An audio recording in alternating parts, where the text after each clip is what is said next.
Hey y'all, it's CherokeeStarfish, and welcome to Baldur's Gate. It's time to gate this party started. I'm sorry, that was really bad. So, y'all decided that this would be our newest Saturday series following Drunken, so here we are. It is Baldur's Gate. It is the original, but updated. So yes, you will see I have chosen to go with the Enhanced Edition. There's a couple reasons for that.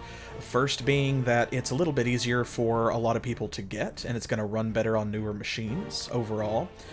Second is because, of course, y'all know that I love to demonstrate when an old game has still got a thriving community and is still active and alive. So Baldur's Gate is a game that is so well loved that not only is it still sold, and still available to people to purchase, but they have actually updated it and it's gotten new content. It got an entire expansion pack. And I have owned the Enhanced Edition for a while, but I have not played Siege of Dragonspear, so that means that this version has got some new content for me as well. So it's mostly graphical updates and stuff like that. The actual story is not going to be any different. As you can see, there's different campaign selection. We're just going to go straight into the original Baldur's Gate campaign. So here we go. Time for a new game, and you know what that means. It's time for a new character.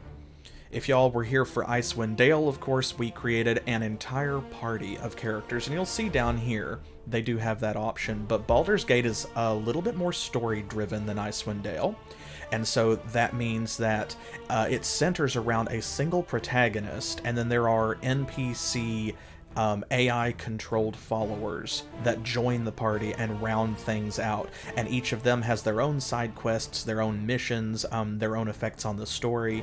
And so there is, because I know that since I am playing Baldur's Gate, y'all are going to want to see Baldur's Gate 2 at some point. We are going to do that, maybe not right in a row, but like Baldur's Gate 2 will happen.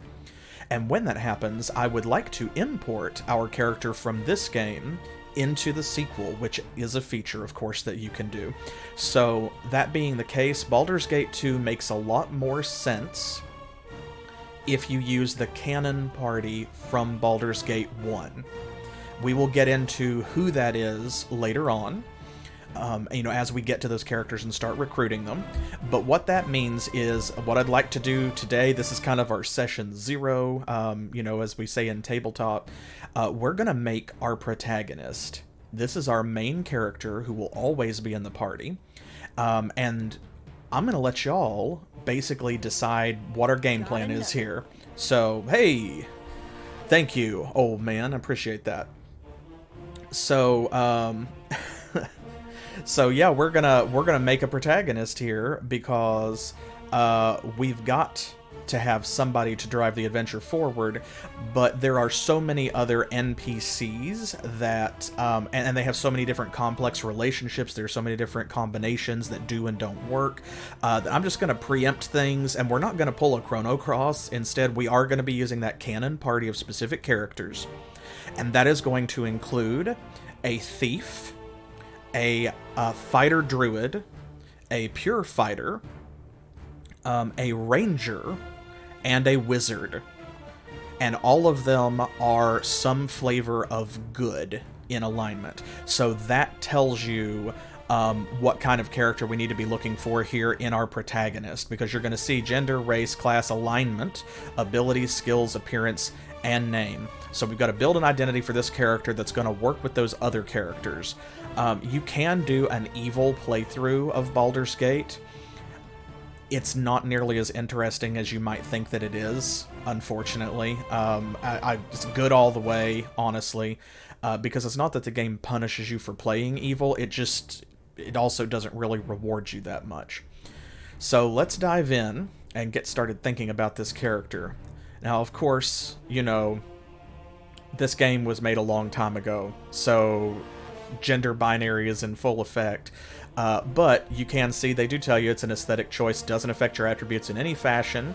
It can, however, affect whether or not an NPC becomes romantically interested in your character.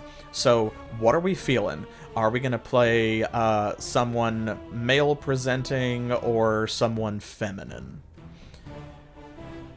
Because we've kind of gone back and forth. We had a good mix in Draken, of course. We got, you know, half and half. I think so. Let's see. Yes, yeah, if we play a dude, then that'll make the whole party half and half. Because the canon party is 2 men and 3 women. So, okay.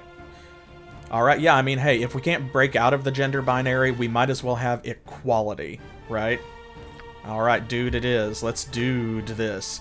Okay, so here we go. Now we get to pick our lovely character art. This is who we're going to be staring at the entire game. So, I'm going to let you all choose which portrait you like. The only ones that are off limits are going to be the ones that are already assigned to the canon party. Because, of course, you can see some of these are obviously meant to be one race or another. Like we just saw a dwarf. This is either an elf or a half-elf. This is probably a gnome or a halfling because he's got the pointed ears and the sideburns. Sideburns are usually a good indication of gnome or halfling. We've got some half-orcs. We've got some of the art from Baldur's Gate 2 has been backwards imported here so that we can go ahead and use those character portraits. This guy's having a good time. I don't know, he's really excited about whatever just happened with this knife. This is my favorite. This is the one that I often use, but it depends on, like, it goes better with some classes than others because he's got a hood in the portrait and not every sprite comes with a hood. So he makes a really good wizard, makes a really good bard, makes a decent rogue as well. This guy's fun. He's playing some kind of instrument, so presumably a bard, but he looks like he's had a few. This is also a good one. Good generic one. Another dwarf. This one is going to be one of our canon party members, so we won't be choosing this one. This is a very good one, especially if, I mean, he's got a bow and arrow in the picture, but if you're going to use a bow and arrow, then hey. But even if you don't, like, that's fine. I appreciate the tattooing and the medium skin tone. This is another of our canon characters. If you know who this is, then don't spoil anything for anybody, because there are some people here who are not... This is going to be their first playthrough, their first experience. And do let me know if this is, like, your first time with the game. So, yeah, Drunken Bard's pretty good. This is not a bad one. It's like a halfling fighter, perhaps. This is a good wizard portrait, especially because his head's turned to the side, you can't see what shape his ears are, so he could be anything. Could be a gnome, could be a dwarf. This is definitely some kind of a dwarf, presumably. Yeah, the bard's not bad, so he's kind of in front. This is a good wizard character. Ah, this guy is completely Joker-fied. Another dwarf. Here we go, we've got some different art. Those are interesting tattoos. Check that out. Now some of this, now we're kind of like into the new portraits that were added for the enhanced edition. So here's a good half-orc, a dark elf. That's definitely a gnome. Wow, that helmet is something. That helmet's a character all by itself. Honestly. Goodness gracious. Okay. This is the Baldur's Gate 2 version of the one that I said was my favorite. You can see, like, the steepled fingers and everything. He's wearing the same outfit, so... Big helmet. That looks more like Icewind Dale art. Oh, this is Icewind Dale art. I think that they have included some of the portraits and things from, like, Icewind Dale and Icewind Dale 2, which is pretty good. Yeah, yes and no, I think. He... I don't know, he looks more like Sinister Santa Claus. But, yeah, so... you'll notice that in Baldur's Gate, unfortunately, there's not a lot of, like, different skin tones and stuff. They just didn't think of that, I guess. But in Icewind Dale and Icewind Dale 2, they did a lot better. So you'll see more of that in this other art. See, like, here we go. This is a pretty good wizard or warlock character, sorcerer. That's not bad. It depends on what we want to play. Like, what are y'all feeling? Do you want to play, like, a human bard? Do you want to play a half-elf cleric? Do you want to play, you know, some kind of multi-class? Because this is 2nd edition D&D. So, see, we've got a lot of portraits to go through. It might help to narrow down, like, what kind of character we want to actually have as our protagonist. Oh, that's a very good picture. Who? Me? I couldn't possibly. Ooh, I like this one. That's a very good half-elf. This could be a bard or a ranger, perhaps. A glass cannon wizard. We can do that because we're going to have another wizard in the party. But, of course, wizards, you can diversify roles. So we could have one that plays support and one that's a blaster. Bards are pretty good. I'm a fan of bards because they are the most self-sufficient class. They can do a little of everything. They have thief skills, they have some attack magic, they have defensive and field control magic, they even have healing, and they also are pretty decent fighters as well, which is helpful. So, bards are probably the best all-rounders. They're like the red mages of D&D, and they're decent in this one. Cleric, here we go. Okay, we've come full circle, so we've seen them all. Cleric is also not bad. Cleric is a solid class, and it's something that we're not going to have otherwise. It's very ironic if you're not familiar with the story, choosing a Cleric. They have the most healing power, but it also is not strictly necessary. So, you know, we have options. So y'all are leaning, sounds like Bard or Cleric, and 1 vote for Wizard. Now, I favor Bard, and here's why. This is definitely playing the long game, but in Baldur's Gate, there is a point at which we will not have access to a thief, and bards have thief skills. They don't have all of them, but they have access to the ones that are most important, like, you know, opening locks, for example. And if you get separated from your party or something, Bard has high survivability, they can buff people, and so on. But Clerics are just as survivable. They can wear heavier armor, they can cast spells, of course, in armor. And again, they've got healing power, so they can, you know, they can go full protection, they can go field control. Let's see. What would be good? That's not a bad Cleric. That could be a Cleric. That's more of a Bard than a Cleric, I feel like, unless it was a Cleric of, like, you know, Mask or something. This could be a good Cleric, could be a good Bard. This would be more definitely Bard than Cleric, but there's no reason it can't be a Cleric. There's nothing saying Clerics can't play musical instruments. Okay, so now we're leaning back towards Bard. Y'all want to play the Bard who's obviously having a great time. Bard, okay. Alright, chat's definitely leaning towards Bard. Okay, alright, that's it then. Let's do it. Here we go. Alright, so this guy could be human, could be a half-elf. It says here the race of your character determines their base abilities, and sometimes they will have intrinsic qualities or talents like infravision, that's the old term for dark vision. This is when it wasn't just that you could see in the dark, but you specifically saw heat. You saw the infrared spectrum, and that is even in some of the older Dungeons & Dragons novels where they call that out, and they use it differently because, of course, if you could conceal your body heat, someone using infravision couldn't see you in the dark. You were effectively as invisible as if they couldn't see in the dark normally, like a human. Also, this is the more important part. This is old Dungeons & Dragons. This is 2E. What does that mean? That means that we have restrictions based on race. I will show you some of them. So, like, here we go. Elves, 90% resistance to charm and sleep magic. They have infravision. +1 Thaco bonus with bows, short swords, and long swords. What does that mean? We'll get there. Yes, they go. Oh boy. They have a bonus to pickpockets, move silently, hide in shadows. A penalty to open locks, though, weirdly. +1 dex, +1 constitution. Now, if we were to choose an elf, here we go. It gives us our list. Different races can have different multi-classing rules, and they also might have different specific... Oh, speaking of specific, hey, baby. Welcome.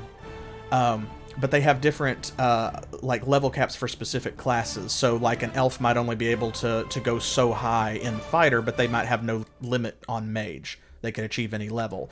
Versus, likewise, if we choose, say, a halfling, you'll see that their class list is very different. They can be fighters, clerics, thieves, or multi-class fighter thieves only.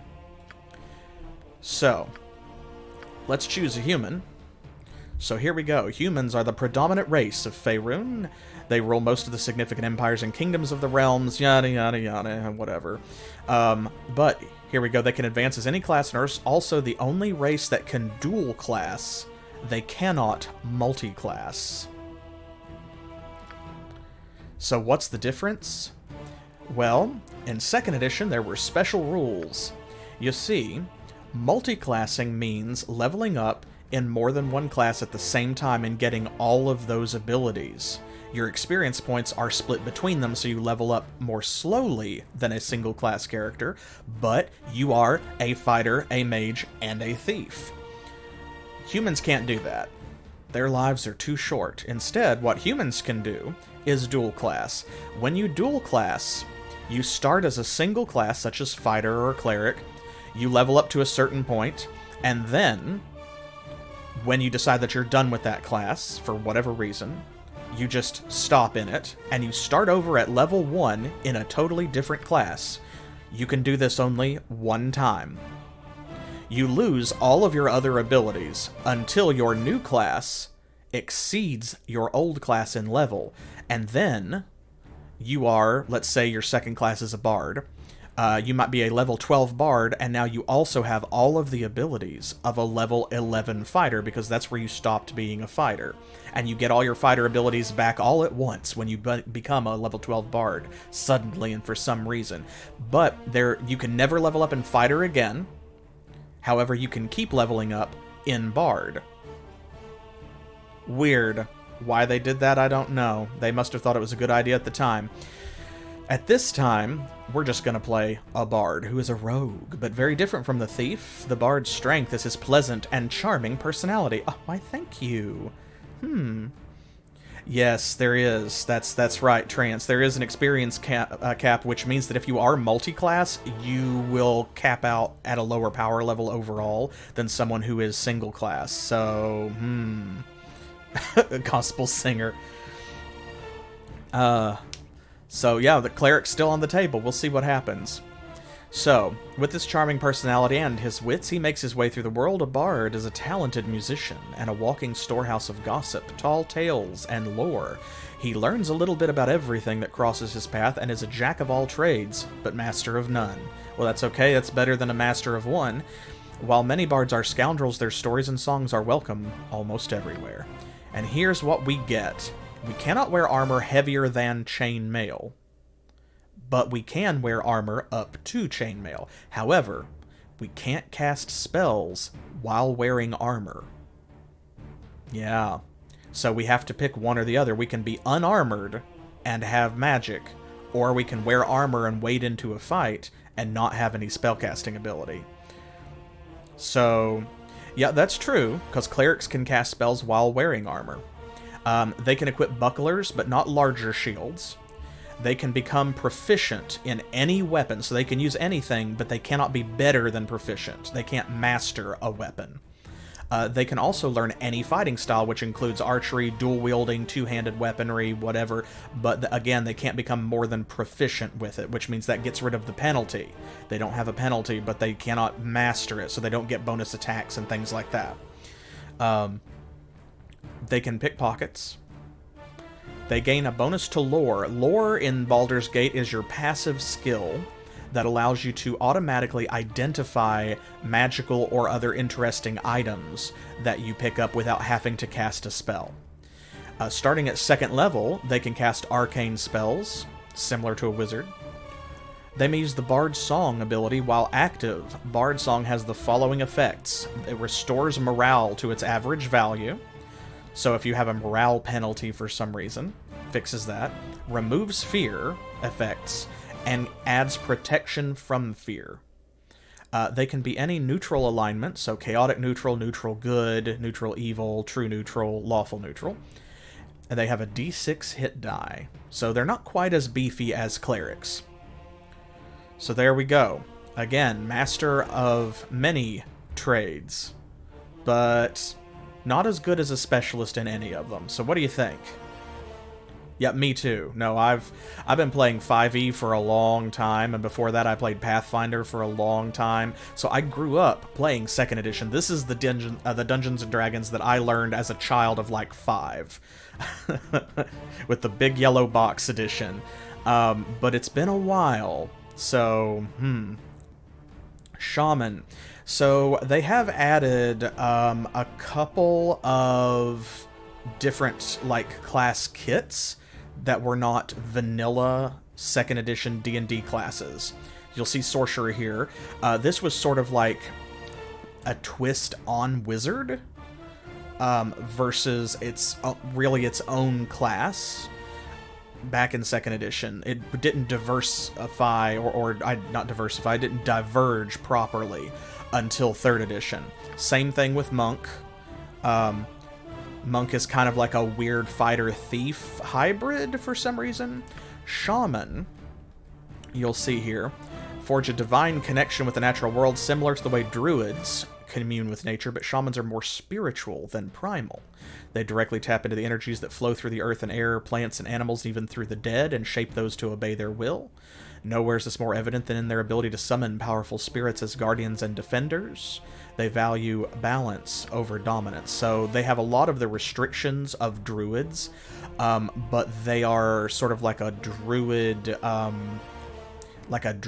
cleric hybrid class in a way, and they gain some unique spells and things like that. So, and much like a bard can sing, a shaman can dance. So they're like Mog from Final Fantasy VI. Yeah, you could do a pet build with this, or with druid, or with ranger, actually. So what do we think? Are we sticking with bard, or are you leaning more towards cleric now that you know more about it? Because clerics, of course, they can wear helmets, they can wear any armor.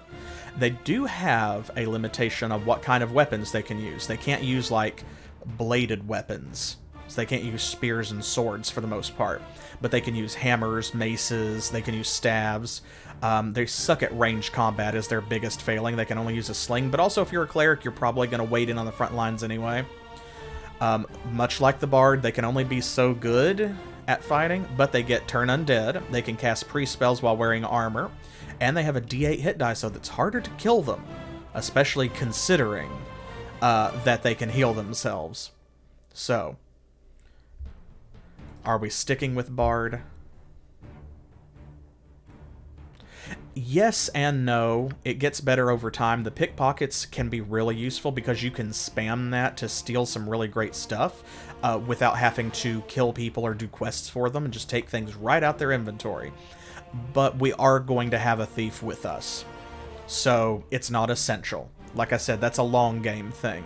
So the bard is the best all-rounder, but we can play anything, and I've played this game so many times, I'm up for whatever y'all want. So if you want to play a monk, if you want to play a ranger, if you want to play a druid, if you want to play a wizard, somebody else said wizard earlier, I think it was Trance.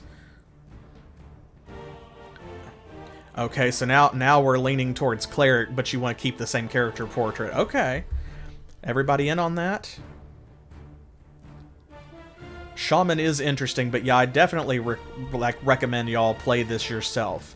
And of course, if you're not already watching on YouTube, head over there after I upload this video, and there will be links in the video description down below where you can get this game for yourself. It is absolutely worth playing, and not least of all because of like all the expansions and DLC and stuff like that, but there is a sequel and you can import your character straight into it and just keep going. So I mean, yeah, so far it looks like we're leaning back towards Cleric, but I'm open to either one. Like I said, Cleric is very ironic and hilarious for reasons that will become apparent as we play the game if you have not played it before.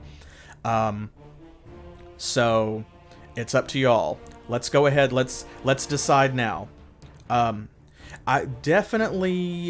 gonna lean good. We could go neutral, but I think evil's a bad idea because since we are going with the canon party, everyone in that party is some flavor of good, except for I think maybe one character might be true neutral instead of neutral good, if I remember. But it's like chaotic good, either true neutral or neutral good, lawful good, I think, chaotic good, and then the last one is either neutral or lawful good. So yeah, I mean, Bronwyn is one of the NPC clerics, but if we're going to play a cleric, we don't need one, and she is not in the canon party. So we'll meet Bronwyn, but we will not be recruiting her and using her. So yeah, we're probably going good aligned. Cleric? Okay. Alright. This is it. We're not changing our minds after this once I hit the button. So going once. Going twice. Alright, we're going with Cleric. So here we go. Now we get to pick what type of priest we are. Yes. Because if you're a cleric, you have to worship a god, right? In 2nd edition Dungeons & Dragons, you do. So cleric is actually a term for a generic priest who tends to the spiritual needs of a community, protector and healer, but when evil threatens, the cleric is well suited to seek it out on its own ground and destroy it. The opposite, of course, is true of evil clerics as well, and there are many variations in between. So what we're looking at is just the generic cleric. Hey, that rhymes. Generic cleric. But we can also pick a specific deity to follow that's going to give us additional powers if we want to do that. Talos is the evil god of storms, destruction, and rebellion. Clerics of the Storm Lord warn that Talos must be appeased, or he will rain destruction upon the land. So you get lightning powers, including Storm Shield, but you have to be evil, or chaotic neutral. So, Priest of Helm. Helm is the neutral god of watchers and protectors, and his clerics are warriors in their own right and often seen as defenders of the innocent. They get True Sight and Seeking Sword once per day. However, they must be lawful or true neutral. Now, Lathander is the god of the sun. He is the good aligned god of renewal, creativity, and youth, and is celebrated almost everywhere. He is one of the most popular gods in the Forgotten Realms, or in Faerun. Fairly popular everywhere, the numerous wealthy temples devoted to him. You can cast Hold Undead and Boon of Lathander, which gives you a bonus to saving throws and extra attacks and protects you from level drain. You must be good or true neutral. Tyr, the god of law and justice, who is concerned with the punishment of wrongdoers and generally furthering law and good in the world. He believes that justice through benevolent force, or at least armed vigilance, is the reason for this god's existence. He holds great prominence in the pantheon due to his position as leader of the Triad, a trio of lawful good gods that are collectively devoted to the concepts of courage, justice, perseverance, relief of suffering, duty, obedience, honor, and to some extent, righteous martyrdom. So yeah, you get exaltation, divine favor, and of course, again, you have to be lawful. Tyr would be funny for various reasons, yes. And then we have Tempus. Tempus, or Tempos, some places, known in the Lord of Battles or the Foe Hammer, is random in his favors, yet his chaotic nature favors all sides equally. Lord Tempus may be on an army's side one day and against them the next, because such is the nature of war. No, it's not. He's just chaotic. Temporan clergy can be found on both sides of a conflict, as none can ever truly know whom the war god will favor. So yeah, you can cast Holy Power once per day and Chaos of Battle once per day, and you must be chaotic or true neutral. So there we go. Yeah, you can have a little martyrdom as a treat. So here we go. Yeah, Tempuran clergy, that makes me think of like, like they've been battered in rice flour. Tyr or Lathander would be my preference, I think, story-wise, because both of those, like...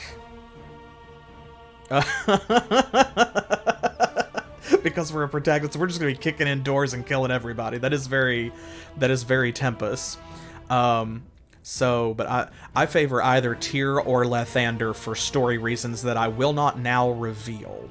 The biggest difference is that Tyr is a little bit better at general combat, and you will have to be lawful, good, neutral, good, or lawful, neutral.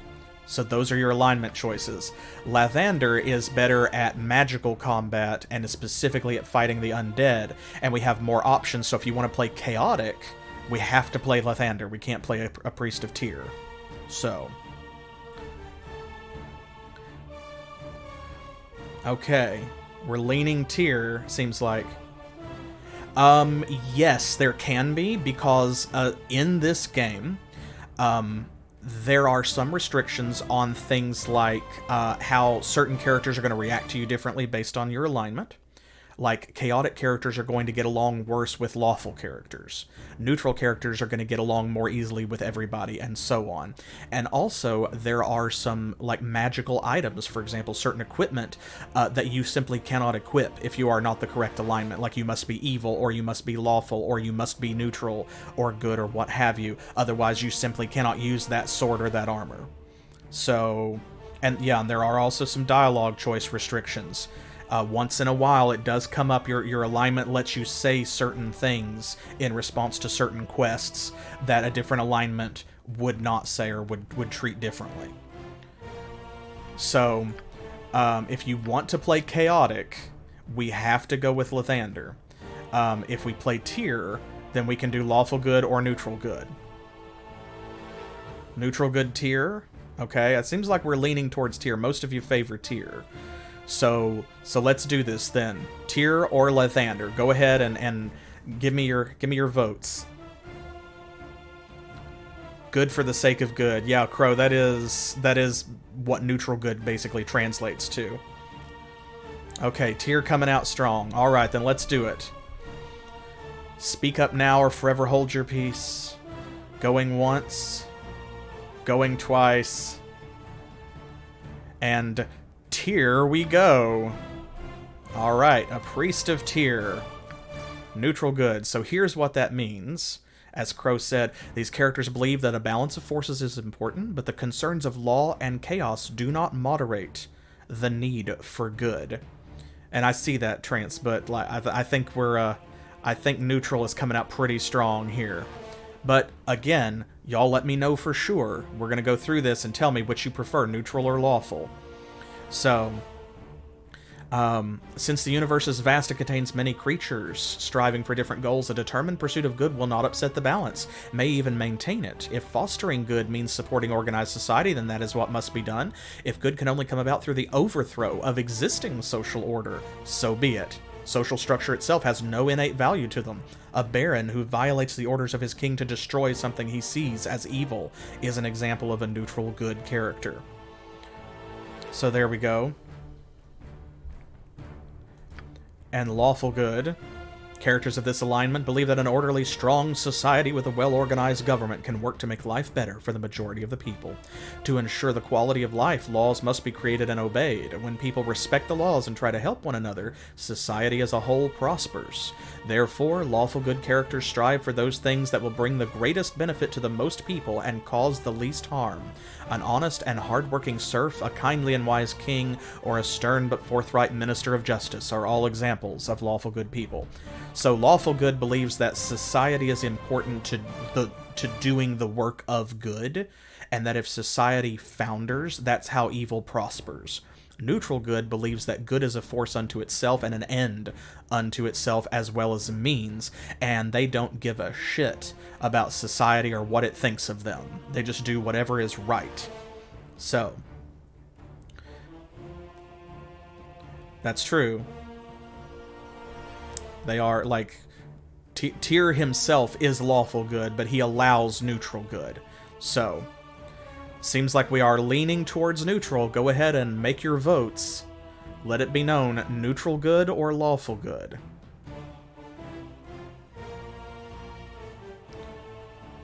Neutral good is in the lead.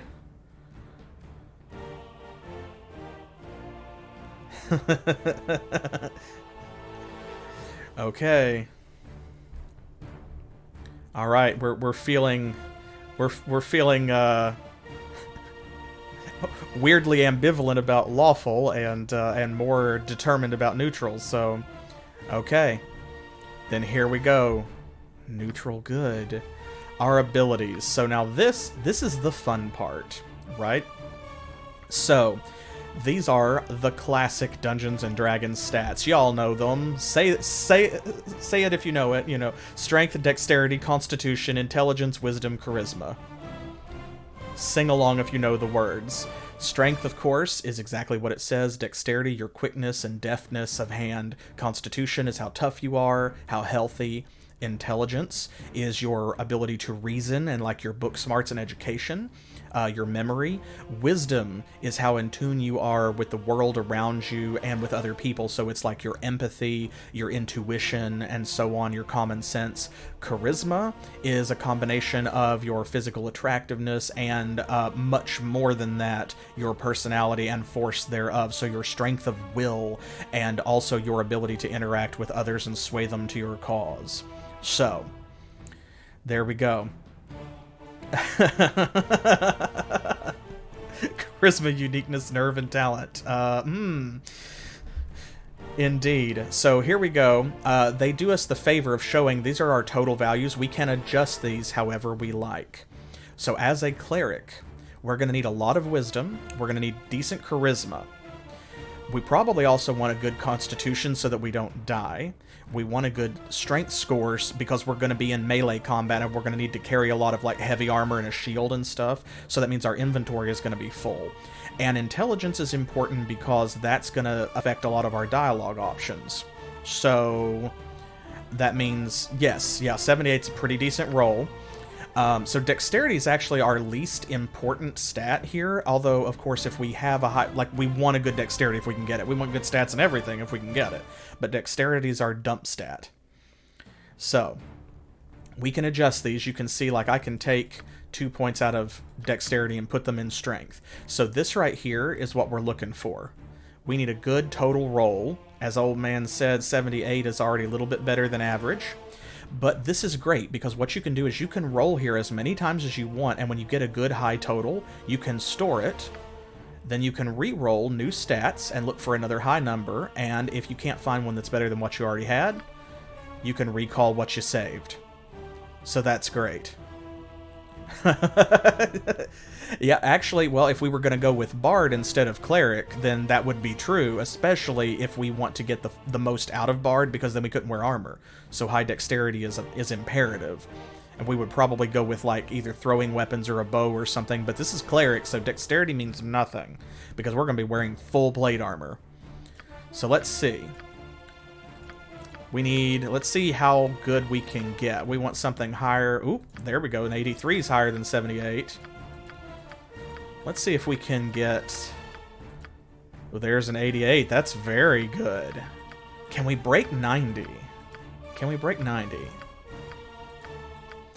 There's 85. Of course, when you're doing this, the greatest enemy is like yourself. Yeah, exactly. See, Trance knows. Because you can kind of get in muscle memory, you get in a rut, and if you just click, click, click, click, click, then you can get something like, say, a 92, and accidentally click right past it, and you will never see that roll again. So, yeah, we're going to shoot for stupid high stats because we are a protagonist. Come on, right? Like, you gotta have good stats as a protagonist. And 88 is pretty good, so, oh my gosh, the real min-max. Yeah, I'll just have super high wisdom, charisma, and strength, and then no dex, con, or intelligence. That would be very funny. There are some games where that build is viable, like Pillars of Eternity, but That is not this game. Like, a 10 index is fine for a cleric, but if we had a 3 index, like, that actually will screw us, because the thing is, if you're wearing heavy armor, then you can it caps your bonus to defense from dexterity. So it will only go so high. You can only get so much bonus because the armor is too heavy for you to, you know, move around. But penalties still apply. So if you have 3 dexterity and full plate, you have a shitty AC. And it's looking like, because I don't want to drag this out too much, that an 88 is probably the best we're going to get. And that's fine. I was hoping to break 90, but if we can't, then 88 is very good. So, yeah, don't go swimming. Don't go swimming with 3 dex, or 3 strength, or 3 con, actually, so... So, oh, okay, sure, yes, so Thaco is affected by these stats as well. Oop, there's an 87. Thaco is an acronym standing for 2 hit armor class 0, because in 2nd edition, you want your AC to be as low as possible. The lower your armor, the better. High armor means that it's easier to hit you, because what you are doing is you have to roll a d20 to see if you hit, and then you subtract your Thaco score from that, and that determines the armor class that you can hit. So if you have a Thaco of 18, and you roll a 20, then 20 minus 18 is 2, so you could hit an AC of 2.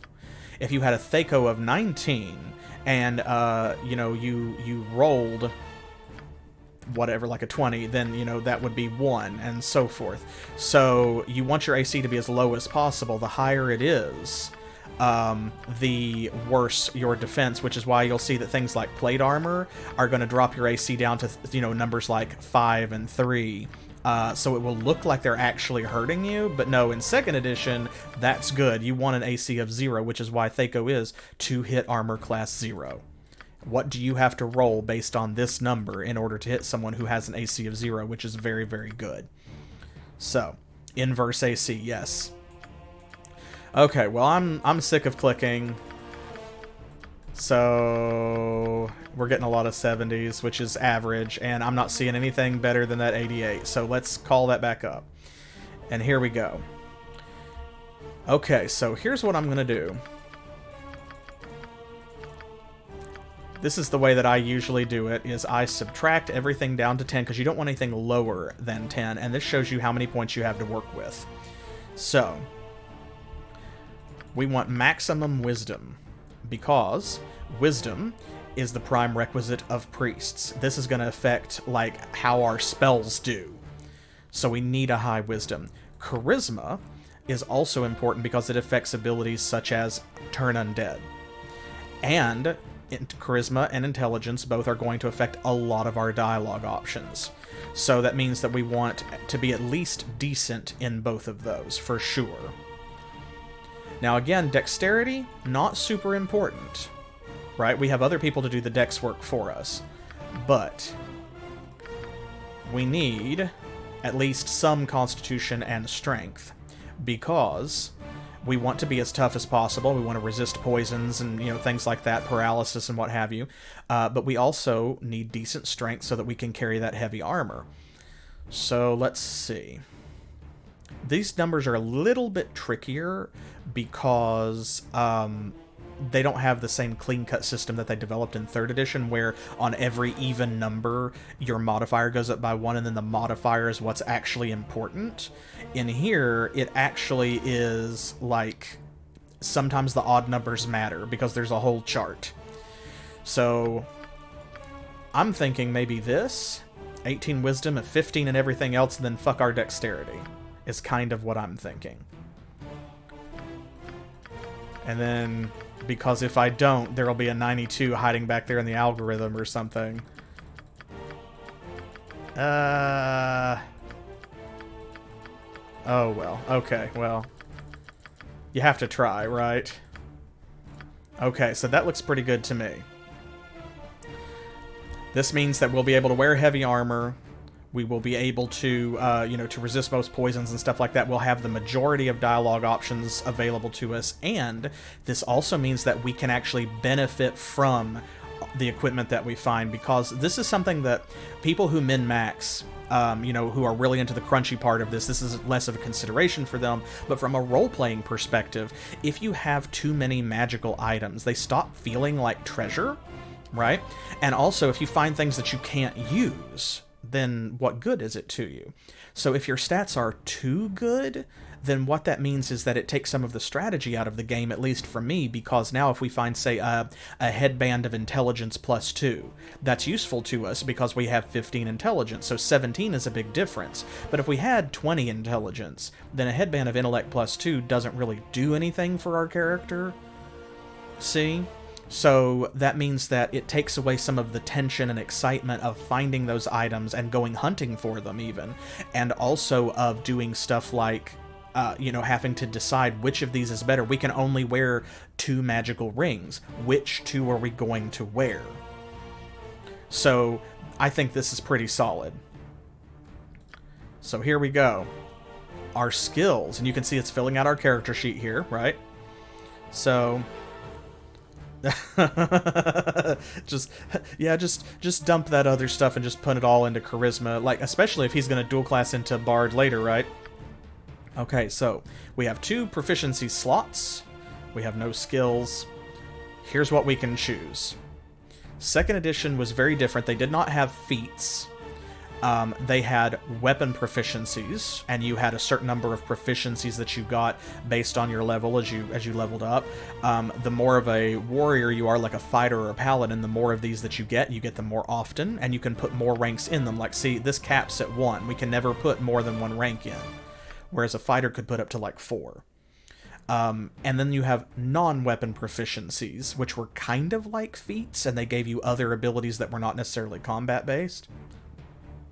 And like wizards would get more of those, bards and thieves would get more of those than fighters would, to differentiate between their roles in the party. And you can see down here, this is what they do. If you devote 1 slot to a weapon, you are proficient with it, so you can use the weapon with no penalty. 2 slots means that you are specialized, so you get a bonus to hit and damage. If you master a weapon with 3 slots, again, another bonus to hit and damage. A high master is 4 slots, so to hit and damage, and you attack faster. And then grandmaster is 5 slots, so more bonuses to hit and damage. Again, you attack faster, and then also you can see that you get an extra, like 1/2 attack per round, so every other one you get a full attack. So why they decided to measure it as half attacks, I don't know. Why they didn't just say, every even-numbered slot you get an additional attack, but whatever. So yeah, he does look hammered, so I'm thinking that. Now, the only ranged weapon available to the cleric is the sling, and so therefore I usually put a rank in that at some point, but especially early on, we're going to be more effective with like our Warhammer or our Flail or Morningstar or whatever, not least of all because ranged attacks use your dexterity score. We have 10 dex. We're never going to be great with a sling. So we need to pick a base weapon. Warhammer is fine. Flail and Morningstar also good mace. Eventually, as we level up, we will put more ranks in these. And then picking a style gives you a bonus with this as well. So if we choose, like, say, Sword and Shield style, that means the wielder gets a -2 bonus to AC against missile weapons if you are using a one-handed weapon and a shield. Single weapon style means this is for people who don't wish to use a shield but want some bonus when using a one-handed melee weapon. So this is like dueling style. So you get a -1 bonus to AC, and then you inflict critical damage on an attack roll of a 19 or a 20. And then 2-weapon style, this is where you can dual wield. So normally, you would take a -4 penalty to hit with your main hand weapon and -8 to hit with your offhand weapon, and all this does is more slots in this reduce those penalties until eventually, see, you're taking just a small penalty with the offhand and none with the main hand. So, you know what, Braylor? That's a good point, actually. Yeah, why do we need proficiencies in slings when we're already kind of slinging that hammer around? So, here we go. I'm thinking, you know, since we're a cleric, we're probably not going to be dual-wielding. And it says here, it does tell you, despite the name of this style, any one-handed melee weapon in combination with a shield will receive the aforementioned bonuses. So we want to stay alive. We are the protagonist. If we die, the game is over. So as a cleric, we're probably going to need to take advantage of the fact that we can use heavy shields, given that we don't have any decks. So, yes. Yeah, we can use two-handed hammers. That's true. Offense is a good defense, but two-weapon style, again, 10 dexterity. So, I'm thinking sword and board, yeah, to start. And again, we can change this over time, because keep in mind we're going to get more of these proficiency slots, but we can only ever put 1 point in any of these. So that means that, like, if we choose Warhammer and Sword and Shield now, that's what we're going to start out using at the beginning. But then, when we get another proficiency slot, we can't put it in Warhammer or Sword and Shield style again. We have to put it in something new. So that way we can diversify what we're able to do and take advantage of different weapons that we find, such as a mace or a morning star, a staff, or whatever. Like if we found a really good quarterstaff, we could take two-handed weapon style to get the most out of it.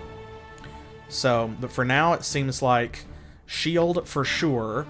Y'all leaning towards Warhammer. I see mace from Braylor. So, what do you think? Hammers or maces? I'm good with either, because eventually we will become proficient in this, and also morning stars too. And there will be some good flails and morning stars that we will find, and if we find a really good one, we'll keep it and hang on to it until we become proficient. So, hammer, okay. Hammer and shield to start then, and then we'll come back and we'll get like mace and morning star, as I said. So, it's hard to pick. It is hard to pick, but we are a priest of Tyr, and he is the god of justice, so I think we've got to bring that hammer down. Yes. Yeah, hey, yeah, no, we are polling. We are polling.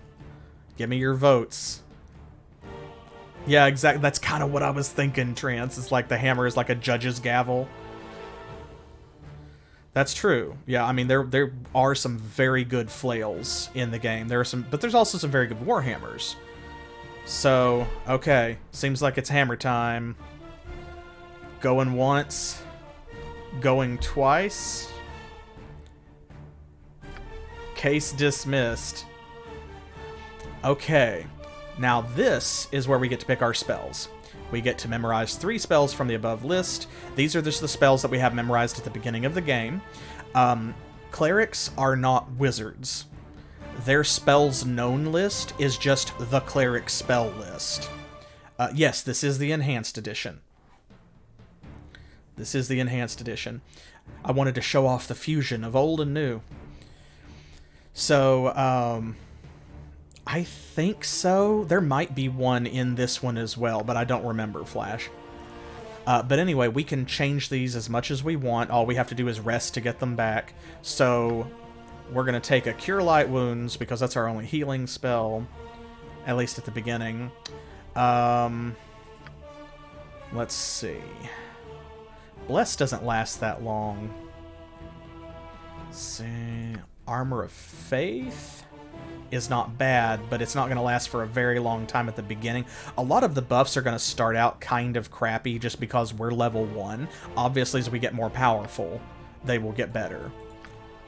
Protection from Evil is 3 rounds. Sanctuary is not a bad, like,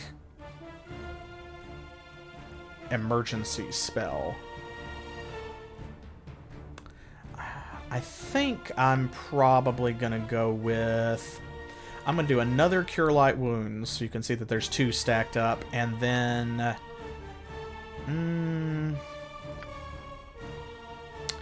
Bless is a bonus to hit and damage. Let's do Bless. It doesn't last that long, but it can be a game changer when you cast it on a whole party. So... Alright, now here we go. Here we go. Our appearance. I'm going to try and make this match our portrait as much as possible. We do not have any choice in like exactly what our sprite looks like, our base sprite. This is just the male human cleric sprite. So I'm just going to try and color it as closely as I can to this guy. So let's see. He's got dark hair.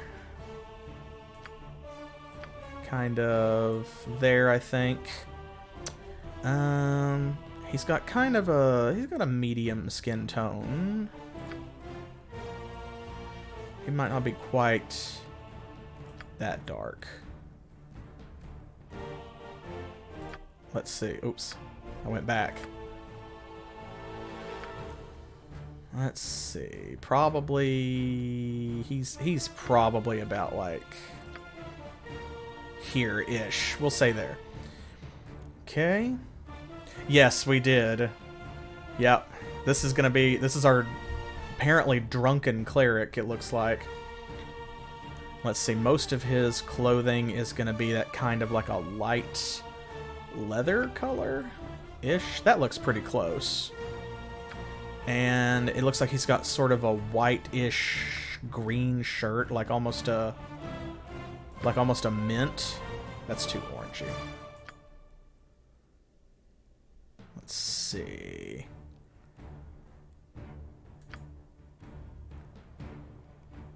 That's pretty good. That's pretty good. And then this is just the trim. Ooh, that's actually not bad. That's very close. There we go. I think that's good. That looks about as close as we are reasonably likely to get, I think. That's too pink. Yep. Yep, I think that's about it. Okay, here we go. Now, we need to pick a voice. We're not going to hear this all the time, but our character does have a voice. There are spoken lines. They're not going to have dialogue, but they're going to have command sounds. It's very much like in Icewind Dale, where when you click on someone and select them, you're going to hear a sound, when they're gravely injured, if you leave them standing around AFK for too long, if they get a critical hit, things like that. So, the default male voice. Onward! I feel this is my rightful place. That's when you put them up at the top of the leadership queue. I will require rest soon. I should be more productive with my time. That's not bad. Yeah. Yeah, baby, you're thinking of the one that I think of every time. Attack. Here's the impatient male voice. Death to you all!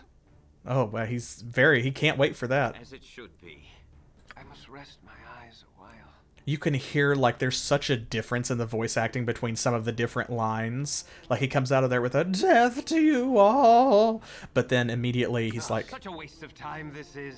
Like, he's so much quieter. I am surely close to death. The earnest male voice. Your life ends here.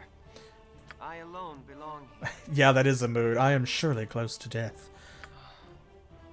I am so very weary. Oh god, that's a mood too. This voice actor, like these are the same voice actor, you're going to hear him a lot. He did a lot of Black Isle games and other games, and I used to know his name off the top of my head, and I want to credit him because he is so popular in games of this era, but I can't remember off the top of my head. I'll have to look it up and do it next time. Time for a bit of the rough and tumble. Oh god, that's also the same voice actor. Ha ha! I'll lead 'em well. I'll need to be resting soon. Gosh, the aggressive voice. You got this coming! I didn't expect it to lead out of the gate with that. Nobody else is gonna step up. Why not? Ready for that nap anytime now. Me too, bruh. The scholarly voice. Let's give them a right thrashing. Well, of course. Oh, I am the obvious choice. That's a good wizard voice. I grow Appropriately. and require slumber. How tedious all this becomes. Let's see, the brute. Oh, this is Get over here. Right then, I'm in charge. the tough guy. That's about enough. for one day. The commanding voice. Feel my power. Do as I say, and I'll see you through the trials that await. Rest when we can, fight when we must. Oh, that's not bad. This is excruciatingly dull. Now, I don't know that that voice necessarily goes with that portrait, but I like it. I will not fall here. Hear it now. Yeah, it's a very good portrait, or a very good cleric voice, but I don't know that it goes with that guy. Again? The jovial, here we go. For justice. Follow me, and we will surely be victorious. Being a hero is hard work. Can we move on? Now? Soon? Too soon? Okay, I see. You want scholarly, Flash. Here we go, let's see. Ha! Death comes for you! This is AON. I think this is one of the expansions or something. And they have specific names? A sound decision. I don't know if we want to use those then, because these may be the voice sets that are going to be used by, like, existing NPCs. I'm not sure. Have at you! I am an excellent leader. Some of us need our beauty sleep, you know. Batter them into bloody rubbish! Yeah, I think that these are from one of the other campaigns. Ah! Lol. Just screaming. Take them down! Yeah, so let's not use any of the AON ones, because I think those are assigned to existing NPCs. So what are we leaning towards? We got one vote for scholarly. I do like the commanding voice. I just maybe not for this guy. I kind of don't hate scholarly. Let's give them a right thrashing. Well, of course. I am the obvious choice. I grow torpid and require slumber. How tedious all this becomes. That's not bad. My spleen! Alas, my life's blood seeps out. Yeah, same. There's several of those where you click and they just lead with blah. Ah! How may I be of assistance? What is it this time? Yes? I shall attend to it in a trice. It shall be as you wish. You have but to ask. Oh, and then the combat noises. Let's give them a right thrashing. Well, of course. All I right. am the obvious choice. I do like, yeah. Oh no, my spleen. So, do we like this one? Is that the one that y'all want to hear for this character? I could live with that. Scholarly? Okay. All right, poll time again. Scholarly, yay or nay? Speak up if you want something else. Otherwise, that's what we're going to go with, because I'm happy with that. Spleen. All right. Yeah, this, I think I think the spleen comment sells it for me. Oh, the old man voice. That's the oh, is that Ernest? Your life No. ends here. Oh, the commanding voice is the one that you meant. Feel my power. Do as I say, and I'll see you through the trials that await. This one, okay. All right. All right, scholarly it is then. Okay, so here we go. The big moment. What are we gonna call this guy? What are we gonna call this guy? This sort of... and the scholarly voice, by the way, actually is quite appropriate for reasons that will become apparent as soon as we start the game. So this neutral good priest of justice with hammer and shield who goes out to do good unto the world, maybe a little tipsily. Is that a word? Tipsily? Like to do something while tipsy? Well, it is now. Anyway, he definitely looks like he's had a nip of something before herring off to save the Forgotten Realms, so... Generic the Cleric.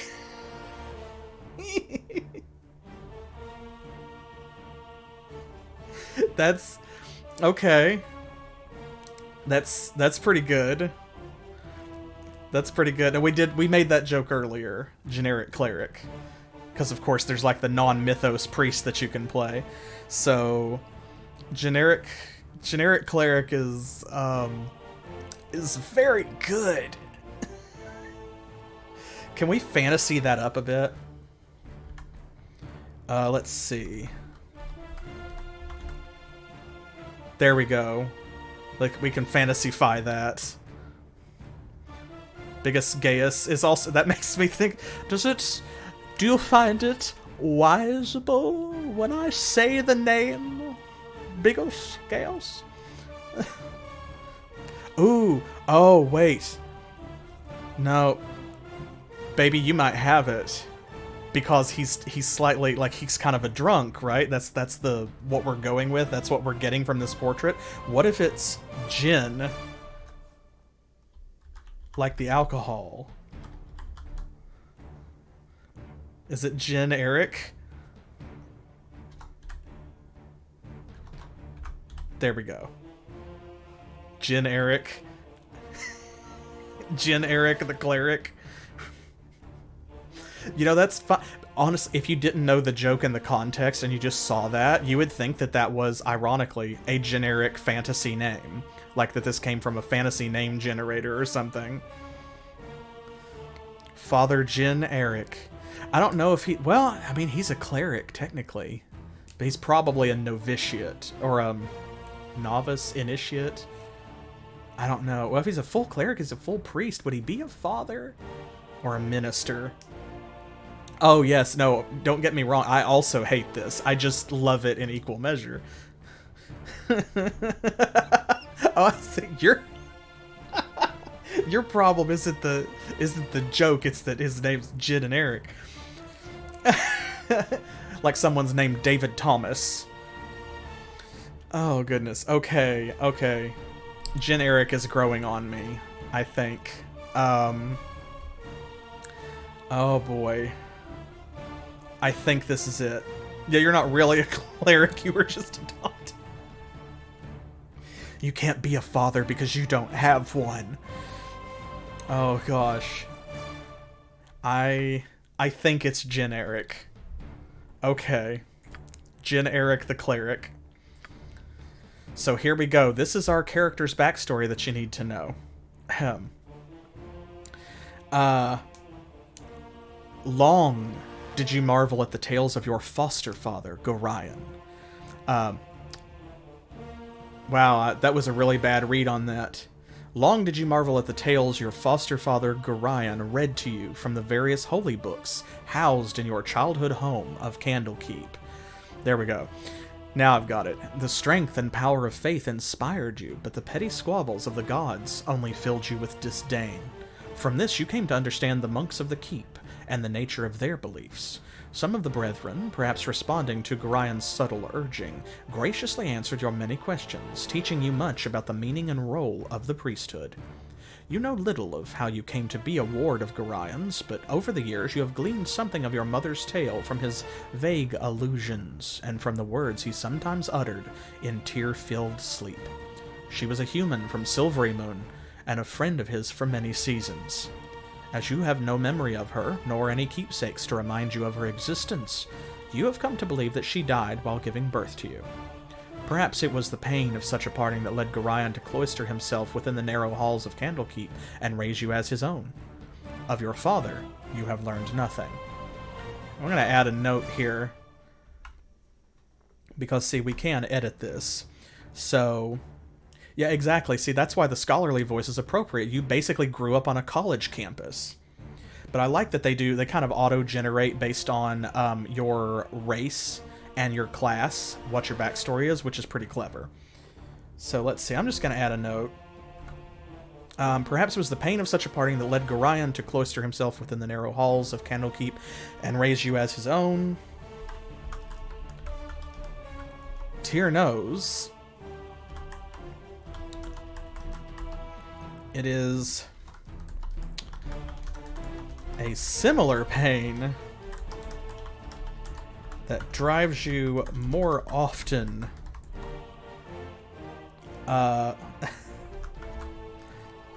Let's see, then.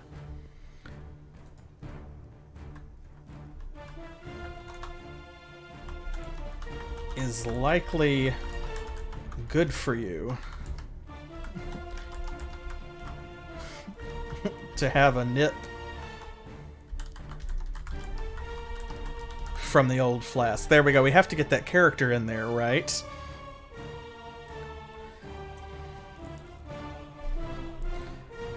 So now, there we go. We've customized the backstory.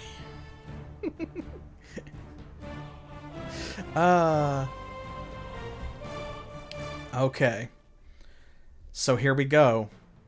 One final look at Eryk the Cleric, the male human priest of Tyr, who is neutral good. He's strong, he's buff, he's smart, he is personable, he is empathetic and intuitive. He's not very quick, except with the bottle. Here we go, and he uses a warhammer and a shield. So, hey, thank you so much.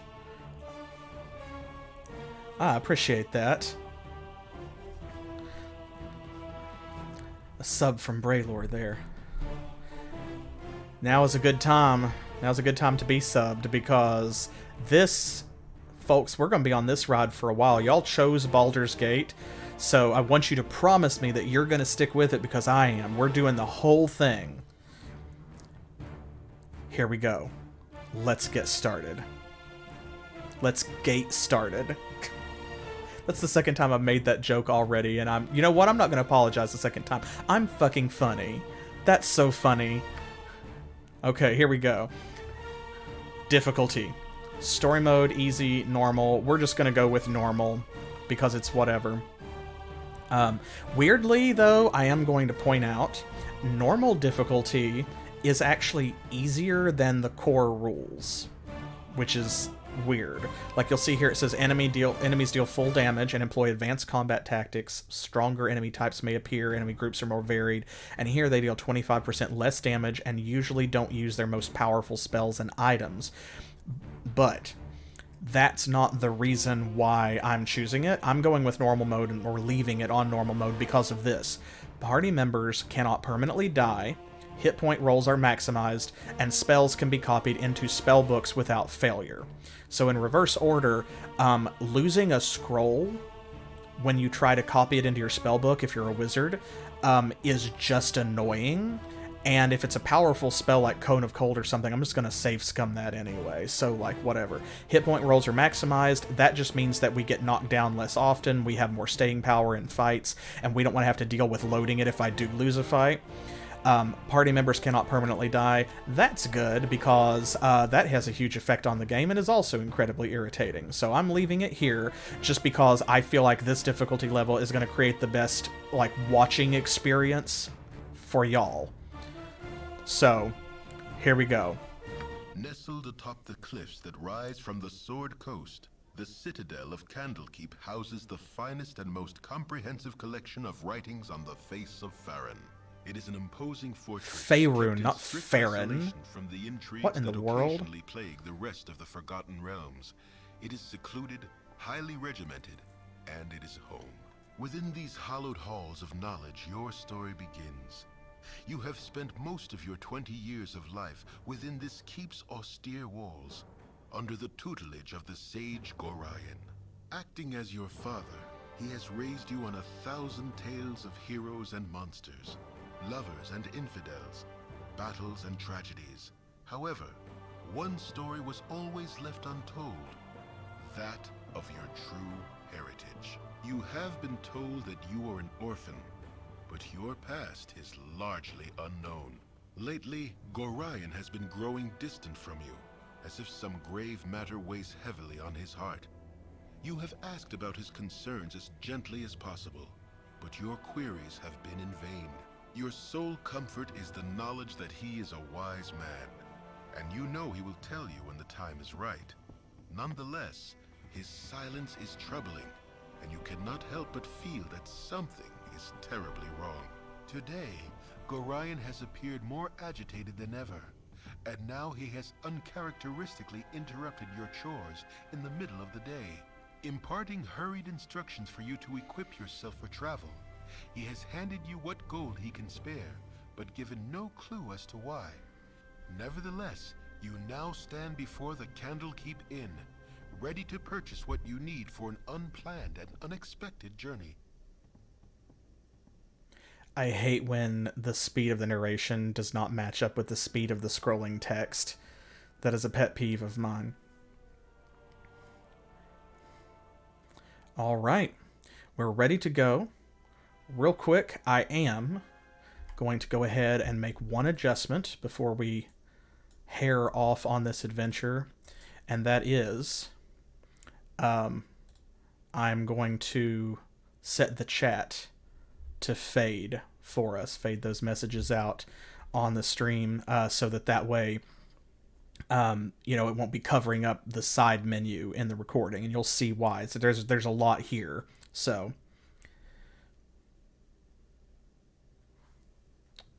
all right, let's get to it. Okay, so here we go. First things first. Oh my gosh, look at this view. Now, of course, the view is zoomed in and it's a lot more cramped in the original Baldur's Gate because it was made for like 640 by 480 resolution.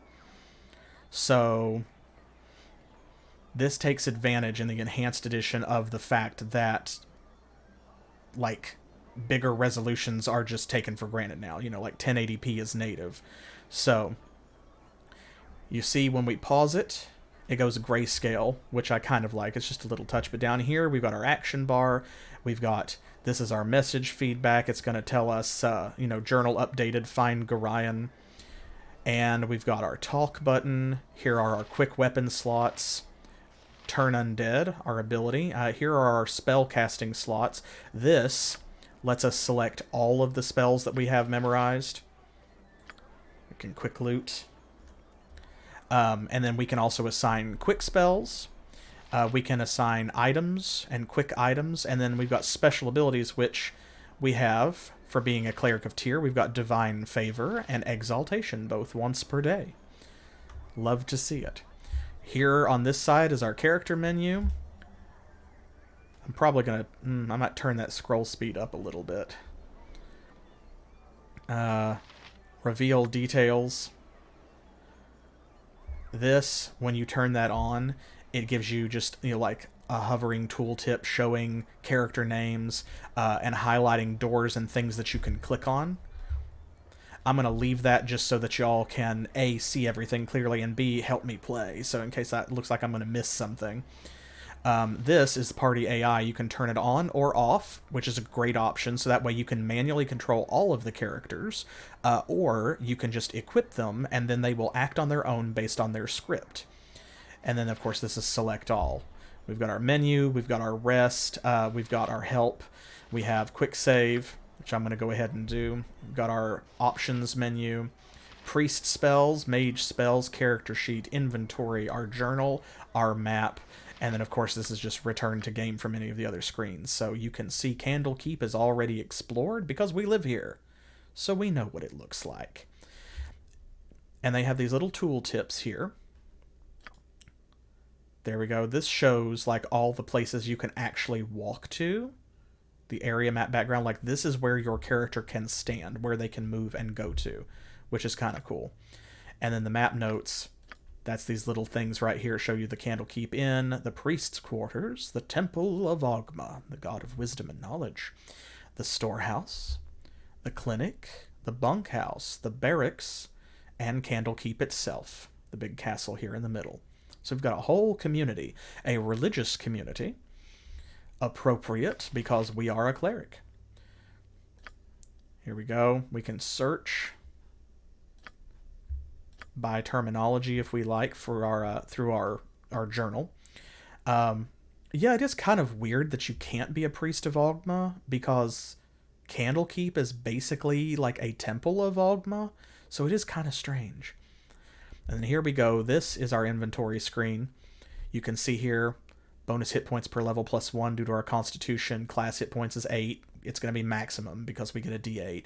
So that's why we have 9, 8 plus 1. Our armor class is currently 10. We have nothing affecting it because we're wearing nothing. We're just carrying a staff and our clothes.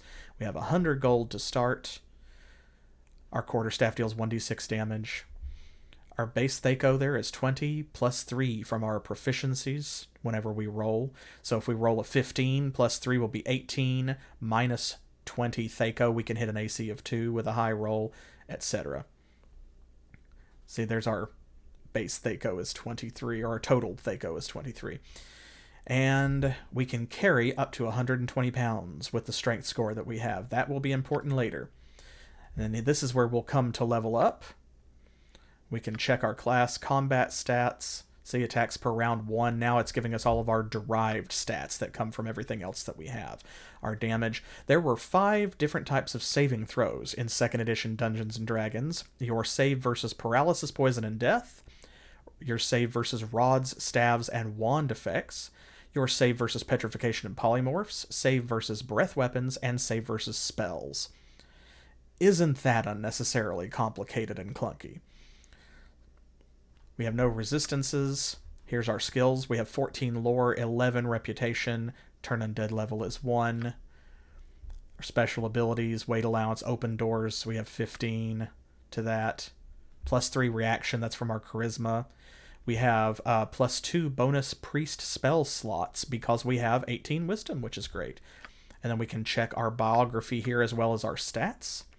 So it will show us like the most powerful enemy we've vanquished, how long we've been in the party, our favorite spell, which is the one we cast most often, favorite weapon, and then here total experience value in party, percentage of total kills in party, experience value of kills, and number of kills, and that is divided by the current chapter and the entire game. And you'll see right here, next level, 1500 XP is when we become a level 2 Cleric of tier, at which point we can level up. And later on, if we choose to, we can dual class. I'm also going to export our character. Oh, well, if I can spell, I guess I will. There we go, so that way he is saved. You can do that, and then you can actually import them into other games, so that if you want to, build an entire party, or if you have a character that you want to come back on a harder difficulty level and import a higher level character to start, you can do that. All right. Time to actually start playing. So here we go. Gorion, my foster father, has informed me that we must immediately leave Candlekeep and set out on a journey. He's given me some gold, and I must purchase supplies for the road, including weapons and armor.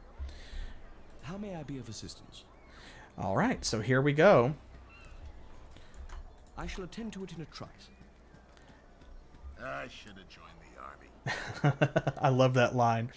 Now, you'll see me pause it probably more often than some people do because, I have a habit of leave my thumb kind of on the space bar, and I'll hit it to input commands. So, like, this guy's walking around, I'm going to hit space to stop him so that I don't have to chase him with the mouse when I go to click on him and talk to him.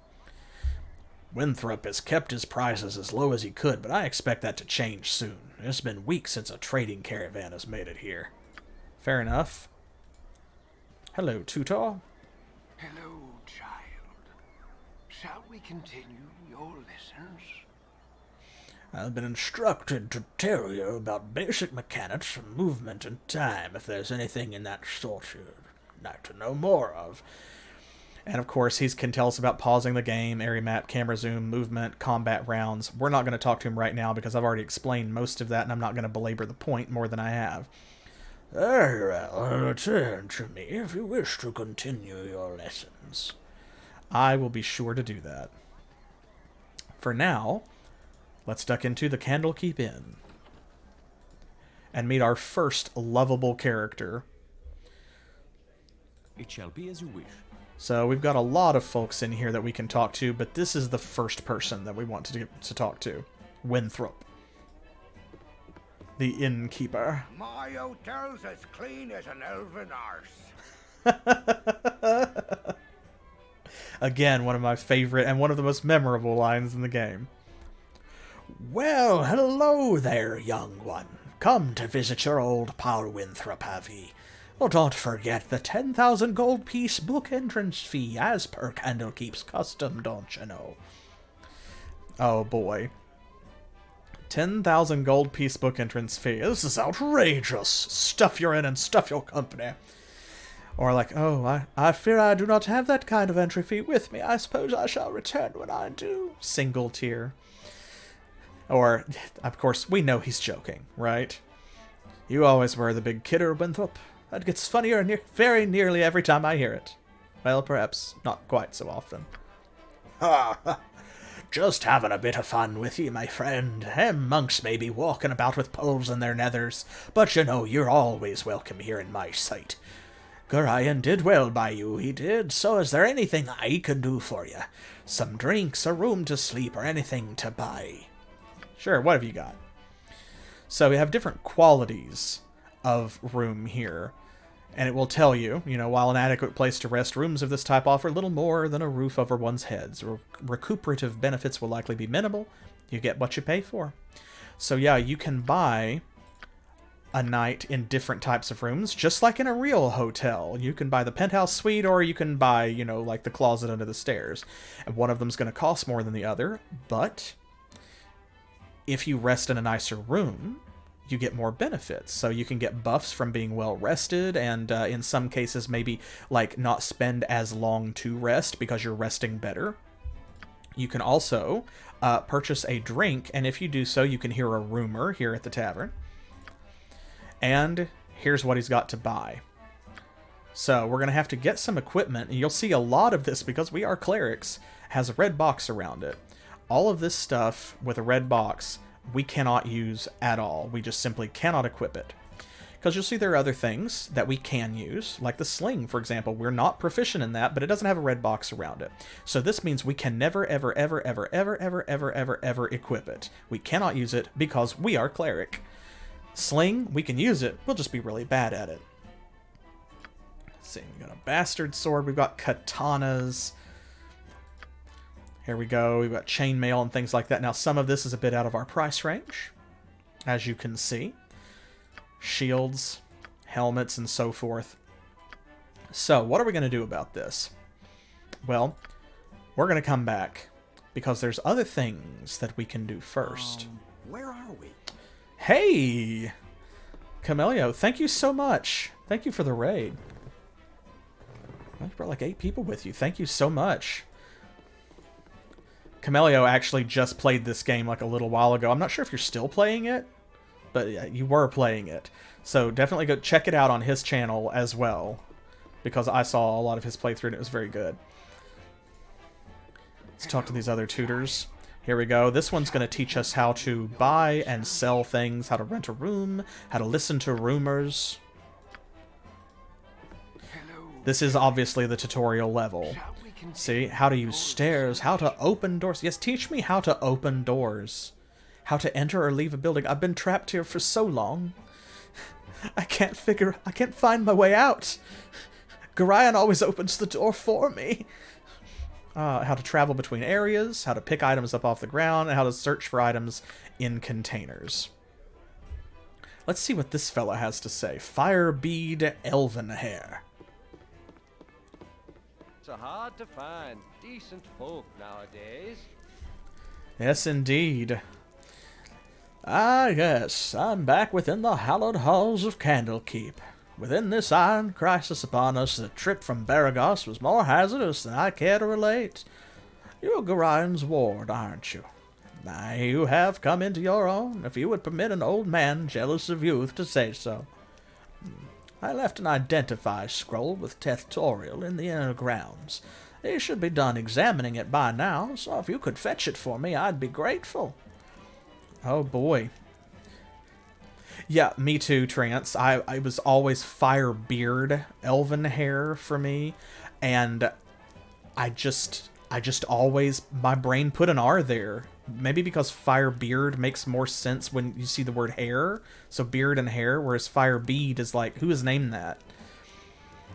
Yeah, that's... There we go, Flash has got it. We're too drunk to open the door. So here we go, we've got our first Step and Fetch It quest. Ta-da, Firebead's scroll. An old mage who makes the occasional visit here from Beregost has left an identify scroll with Tethtorial, and we need to go get it for him. So, that's a creative interpretation, yes. Fire-bred elven hair. Now, Q for quick save. This is locked. We can bash it open, but we're not going to do that. We're going to come back later. We can't pick locks, but other people can. A pleasure to meet a socially acceptable person such as yourself. I love that line. I'd much prefer it if you would leave me be. No time to chit-chat. Oh, step up to the heat, young one. You'll need a good fire to warm the chill stares of those monks. Most inhospitable they are. Isn't that so, lovey? Oh, yes, darling. They are most standoffish. Let's see. They lead a somewhat cloistered life, so they're unaccustomed to many visitors. You are perhaps a bit colorful compared to what they're used to. Or, watch your tongue. This was my home for a good part of my life. It still is. It hasn't ended yet. It's always been home. It's like, oh, I would not let it concern you, milady. Perhaps they're not used to wealth such as yours. You're quite wealthy, are you not? You bring a lot of expensive jewelry with you? Or perhaps they've not been as welcoming as they could have, but you are strangers in their home. Let's be diplomatic about it. Colorful. Dear, perhaps we should dress a little more plainly to fit in. It's worth a try, my dear, although our clothes may only be the half of it. They certainly couldn't react any worse than they have. I thank you for the suggestion, Eryk, and for putting it tactfully. Good eve to you. Now, we'll see, here is the dagger. We could take this, right? Okay, good, it did quick save. But if we do, sometimes, see, like, they're gonna let us take this one, but sometimes people see you steal things and they don't like it. I wonder why, right? You have but to ask. Oh, that's right. I was going to adjust the scroll speed. Graphics? No. Gameplay. Probably. Mouse scroll speed. Here we go. Let's turn that up. Just 1, 2, 3, 4, 5 ticks. Yeah, that's not too bad. I may increase it more later, but... So let's go find Tethtorial. Hello there. First, let's talk to Flydia. Oh, hello. Have you seen my copy of the History of Halrua anywhere? You know how I can't stand the constant shuffling of arthritic feet up in the library, so I thought I'd get a bit of fresh air just east of here, and I hate being so absent-minded. Please, if you find it, I really do need it back. Yes, there is indeed a cow. And you can see this happens all the time. Dear absent-minded Flydia has lost another of her books. I believe if you are a druid or a ranger, you actually can talk to the cows. I think.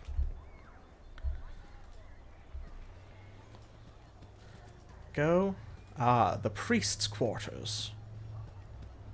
We'll go there later. Oh, here's Dreppin. What do you need? Flydia left one of her books in here again. It's in the hay there, beside the cow. If you'd run it over to her and then come back, I've got some plans for you. Okay. I just want to take a moment to bathe in this exchange.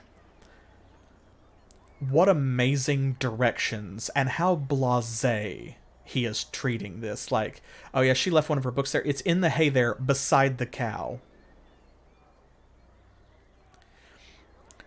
If you ever have to give someone directions, and those directions include beside the cow, those are very specific directions, and that's all I'll say. But here we go. We can see, because we have details turned on, you can see it jumping out at you. There we go. The History of Halrua. So let's do it. Who cares what our foster father is doing anyway, right? We've got more important stuff to do.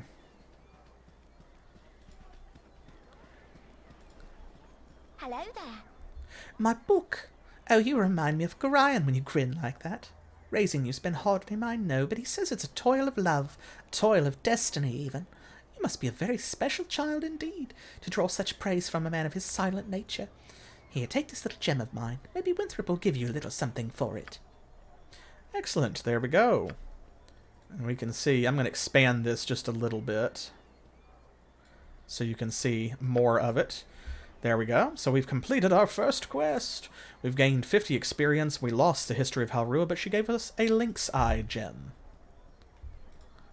And obviously, if we go to our journal, here we go. See, it shows finished. Oops. Hit the wrong button. Let's go tell Dreppen what we did. Yes, honestly. Like, wouldn't that be great? What do you need? If you could return a lost book and people just gave you precious gemstones. Precious jewels. Nice day, ain't it? Too bad Nessa here ain't enjoying it, though, her being sick and all. I need to get her one of them potions of antidote off Hull. He stayed up drinking last night and got hauled out of bed to man the gates early this morning, so I bet he's got a few of them lying around somewheres. Okay, so Nessa here is the cow, as you can see. Nessa the cow is feeling a bit under the weather, so we need to go and find an antidote potion from someone named Hull. There we go, the Temple of Ogma. Let's talk to the priest. It's a lovely open-air temple, actually. These walls contain the world's knowledge.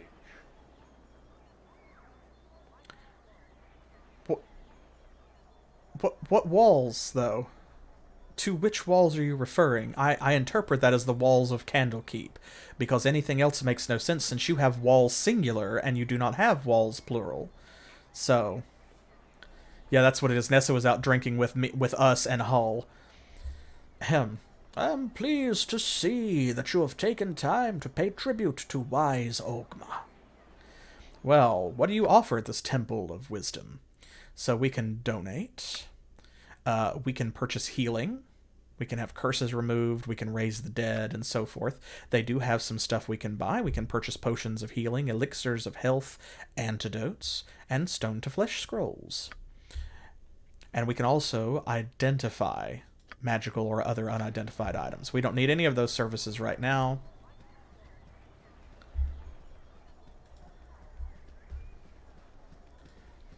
Whomst is this? It's Jondalar. Hey, Hey there, Eryk. I see you're up early this day. Well, your father, Gorion, has asked me a strange favor. Seems like he wants you to learn some fighting and asked me to be the teacher, so I hope you brought your staff with you. Hostile creatures have red circles around their feet. Oh, this is going to be like a radius from Chrono Cross style tutorial. Left-clicking within the circle will direct you to attack me, switch weapons, attack with fists only, using an empty quick slot if you only wish to knock your opponent unconscious. You don't have to worry about that with me, so use your staff. I can't be knocked unconscious. No, I do want to be killed. Please kill me. You don't have to worry about that. Give me everything you've got. Or if you have magical abilities, try casting a spell at me by left-clicking on the spell icon. I like to think that Eryk is not coming along on this fourth wall break. It's like, what do you mean left-clicking? What are you talking about? What do you mean? Here we go. During our fight, I'm going to spring a little surprise on you. Remember, you can press the space bar at any time and pause the game, which will give you time to think, especially once my little surprise comes up. Are you ready now? Good! Oh, and there is our surprise. Right? So here we go. Jondalar and Eryk. We are Jin Eryk. This is a different Eryk. I'm going to take out that archer first. Now notice they're not actually dealing damage because they're just trying to teach us how to fight. But this will give us a readout of how we're doing. See, barely injured. Wow, you're quite a fighter. I think Jondalar was right when he said you didn't need any practice. You should go talk to the Gate Warden if you want some experience in fighting with a group of people. You can find him just south of here.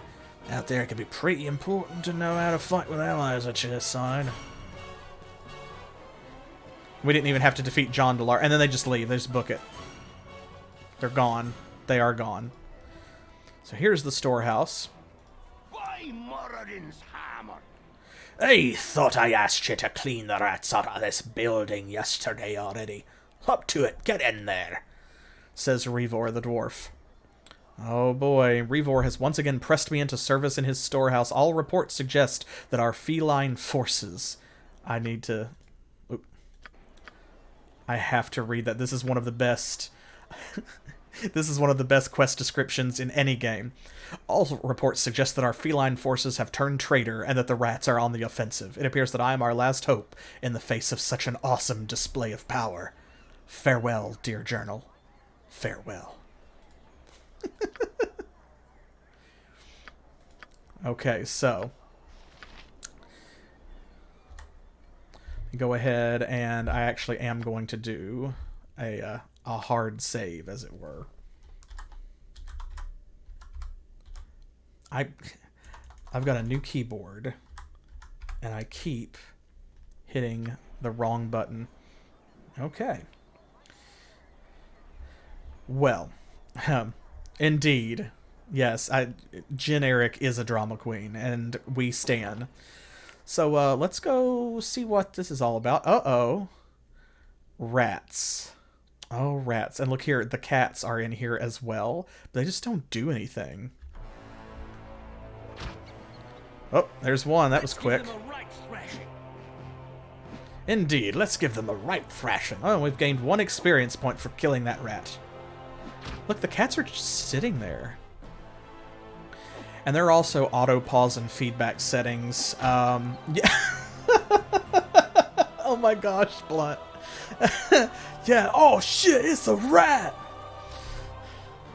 Oh, that video is so funny. It's like, oh, damn! But so I have the auto pause set so that whenever someone destroys or finishes off the target that they're currently aiming at, it will automatically pause. So that way if I'm paying attention to something else, it'll stop and let me know, and it will see here, auto pause target gone, so I know that Jin specifically has killed his target and I need to give him new orders in combat. So, here we go. Ooh, found a silver ring. I think there's one more rat, maybe. Yes, here we go. That's why the combat music is still going. There we go. Okay. Cats, what are you doing? You can sort of pet the cats in that, like, there's not a pet button, but if you talk to them, then, like, they will meow. Come here.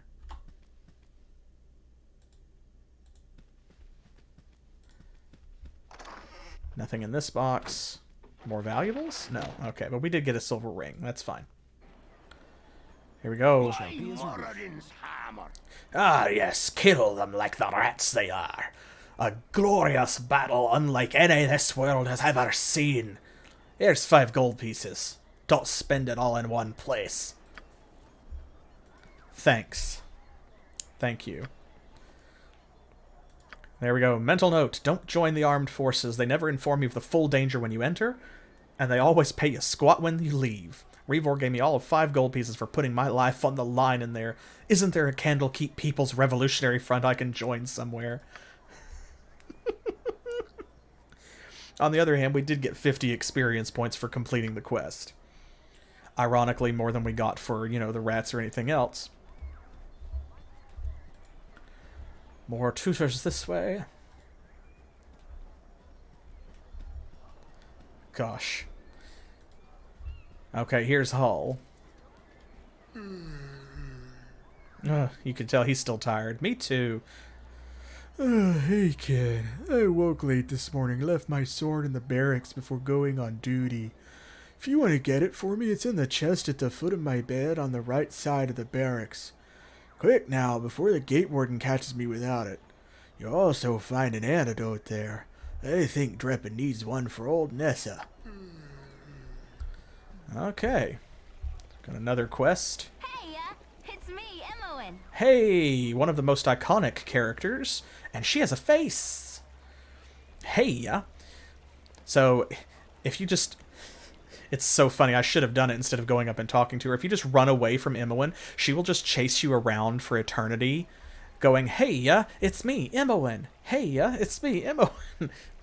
Very funny and annoying. I'm surprised that stuffy old Gorion would let you away from your studies and chores. That old fiddle-faddle. I snuck off, too. Old Puffguts Winthrop was looking for me, but I've got all day to do his chores. You have time for a story today? No, I can tell you don't. What have you been up to? Here we go. So, leave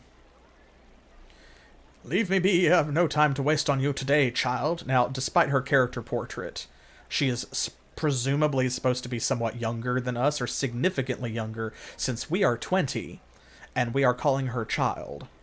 So I think the game wants her to be like 15, 16, 14, something like that, but to the best of my knowledge, she's actually the same age, or close to it. So let's see. I'm afraid I cannot chat today, little one. My foster father wishes me to prepare for a journey, but will not say to where. Or should we tell her to go do her chores? Winthrop will want the beds turned down after you're done in the stables. Now, let's be nice to her. Yeah, see, and she does comment on it. Little one? I'm not much younger than you, though you sure got tall fast. Relatively, anyway. Journey, eh? I never get to travel. Wish I could go with you. Yep, really wish I could. Yes, sir, really do. And we can be mean to her and say no, or we can just say, Grime won't let us, or we'll say, no, I'll promise, we'll ask if you can. Don't be silly. Grime would never even let you finish the sentence, especially after what that letter of his said. Did I say that? Of course I didn't. I never saw no letter. Nope, I'll just get back to work now. You'd better go. Gryan's waiting. Indeed, Gryan is waiting, and there he is. But we're not going to talk to him right away. We've got quests to do. We need to find Tethtorial, whomst I believe is back here. Or is this the Chanters? Maybe down here in the gardens. They did say the inner court, so here we go. If you talk to these guys, say we have the Chanter, and then the voice of the East, voice of the West, the North, and the South, and they do like a call and response thing where they recite prophecies, I think?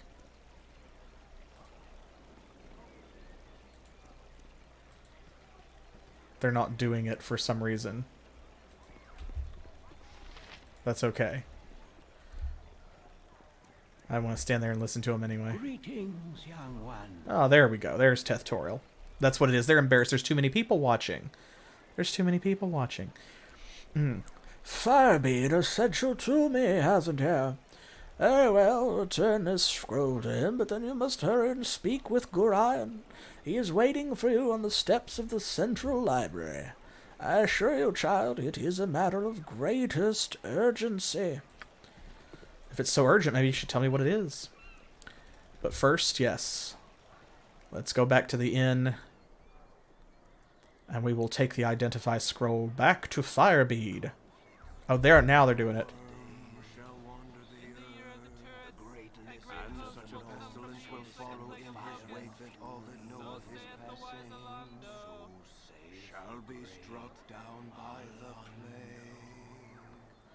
So there you go, look at this.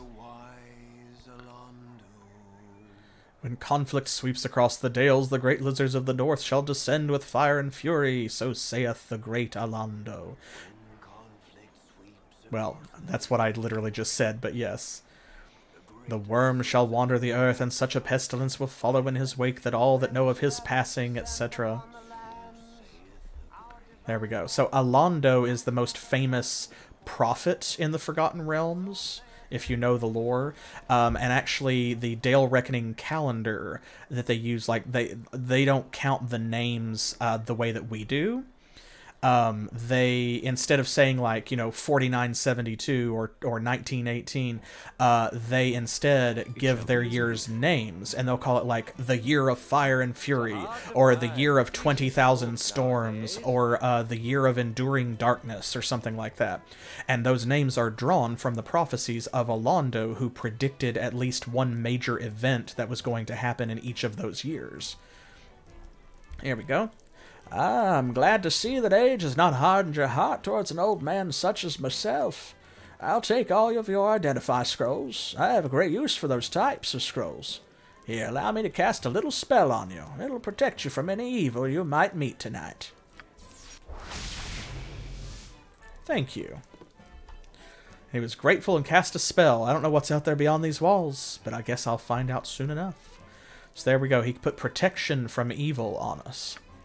And there we go. We lost identify. We gained 50 experience. And we got a potion of healing as well. Very nice. Yeah, like 2020 would be like the year of fuck this shit. And 2021 would be like, you know, the year of 2020 part 2. My hotel's as clean as an elven arse. I love that. Okay, let's sell these things. We do not need them. There we go. Sell for a grand total of 10. So with our earnings from the Rat Wars, we have 115. So we probably do, at this point, need to start thinking about picking up some weapons and armor and stuff. Yes, exactly. Thank you, Trance.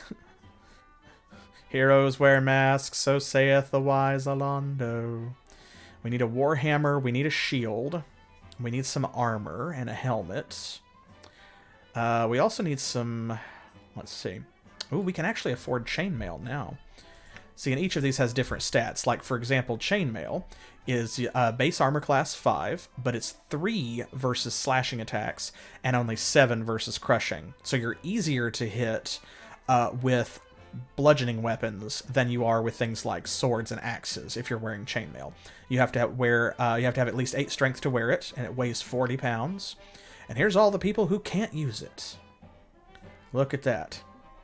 So, oh hey. Disciples, the first, like, Disciples, oh no, you said Disciples too. I didn't really have any trouble getting it to run. I played the GOG version, which is the version that I would generally recommend of most retro games if you can get them, and you know, if they have a port, and it worked pretty well straight out of the box, so to speak. Like, I installed it and it didn't have any trouble running for me on Windows 10. So, the Steam version is always glitchier and therefore, like, worse than the GOG version. In my opinion, at least. So I would go with the GOG version, but it worked really well. I didn't have to change any settings or anything like that, and I didn't have to emulate it. Disciples Sacred Land's the first one I had to run in a window, though.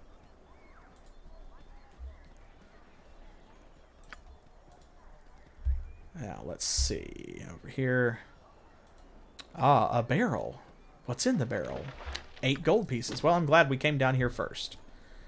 This is the barracks. I can take Drizzt with both my arms tied behind my back.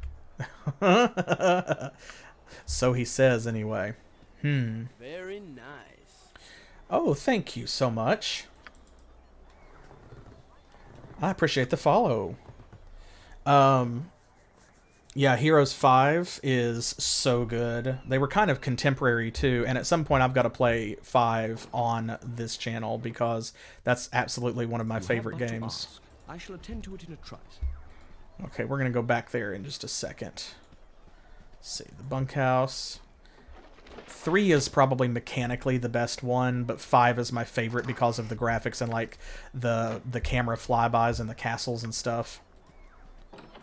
Is it this one? I have a blade with your name on it. Okay, here we go. It was actually, I did have it in the right order. So this guy just comes out of nowhere. Hey there. You're Gorian's little whelp, aren't you? There, you match the description.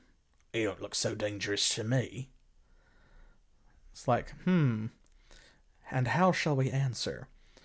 What business is that of ours? That I am. Do I know you? It's like, I am his child, if that's what you mean.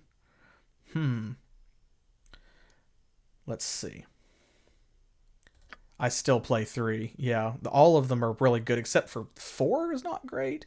But of the original 5, like 1, 2, 3, and 5 are all really good.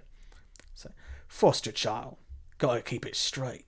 He raised you as his own, but you are not of his blood. Your head ain't worth nothing if you're actually his child. Now I know you're the right one. My ticket out of the gutter, soon as I snuff your lights. Oh, so you say. Well, this guy actually wants to... Whoops. This guy actually wants to step to us, so let's see. Exaltation, we've got Divine Favor. There we go. Okay, let's fight. We've got 9 hit points, no armor, no weapons. We can take him, though. And thank you again, Hazard, for the follow. I appreciate that. So, yeah. There we go.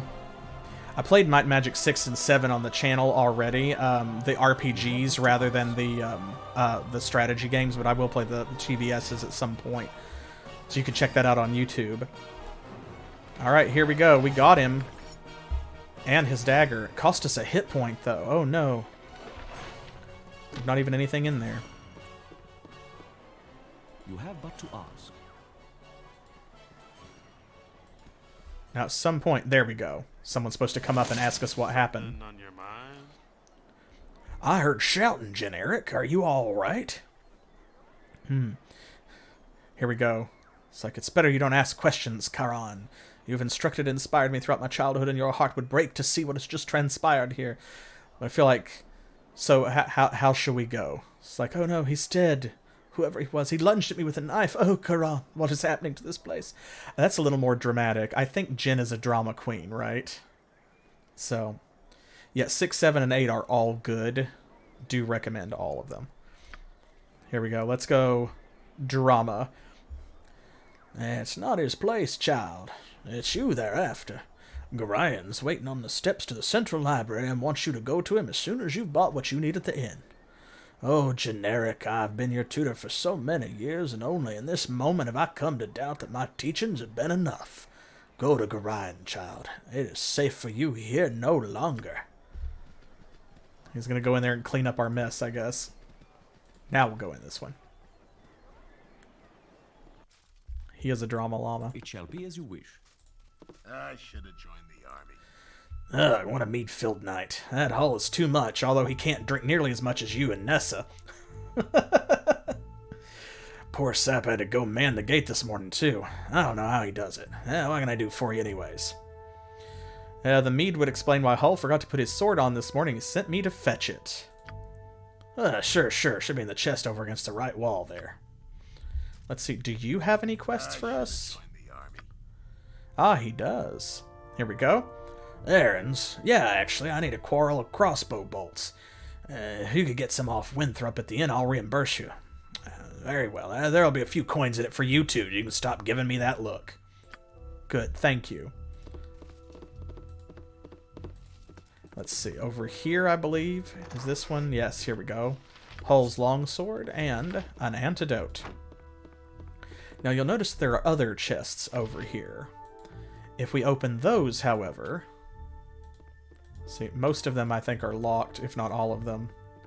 If you're like a rogue or something, a thief, you can pick that lock. We could bash it open, but if they see you do it, they get upset. It shall be as you wish. So there's a little something for everybody. Kind of like every class. Because obviously if you're a thief or a bard, you're going to be able to do some slightly different stuff. Our rules are very strict. Oh, the gate warden caught us. I didn't want to talk to him yet, but... Soon be gone, will ye? Aye, Gorian asked me to teach you a wit about the finer arts of mass combat afore ye leave. Can I pique your interest with it, Eryk? Yeah, sure. Good then, child. 'Tis one thing to main control of yourself in the heat of battle, but 'tis quite another to maintain one's authority over a group. I've asked Olb the illusionist to run through a few simulations for you down in the storage cellars. Just follow me this way and I'll unlock the door for ye.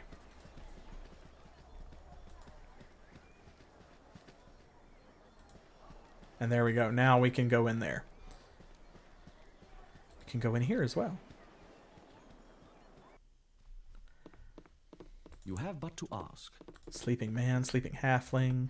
This is the clinic, of course. The priest of Ogma healing people. Excuse me, but I'm late for my classes. No time to chat. I've got a mountain of dishes. Well, I'm not interested in that. Here's what I'm interested in, is losing line of sight. Oh, it's locked. Gross. Is there nothing around here I can steal? What kind of adventure is this? I've not been able to steal anything yet. I shall attend to it in a trice. Everything we've picked up has been, like, legitimate. Oh, wait, there's... Need to give Hull his sword. You took your sweet time, didn't you? Ryan's a fool for trying to bring you up right, and you could tell him I said so, too. If I didn't know any better, I'd say this whole iron crisis is a result of twerps like you wandering off with people's swords. Here's 10 gold pieces. Now get out of here. I'm on duty. Okay. Hull gave me 10 GP for bringing him his own dumb sword. I should have charged him extra for the tongue lashing he gave me, though. Absolutely. Like, my guy, you're the one who got drunk and couldn't hold his liquor and left your sword last night. Nessa and I were fine. So, yeah, exactly. Okay, Boomer. Sure.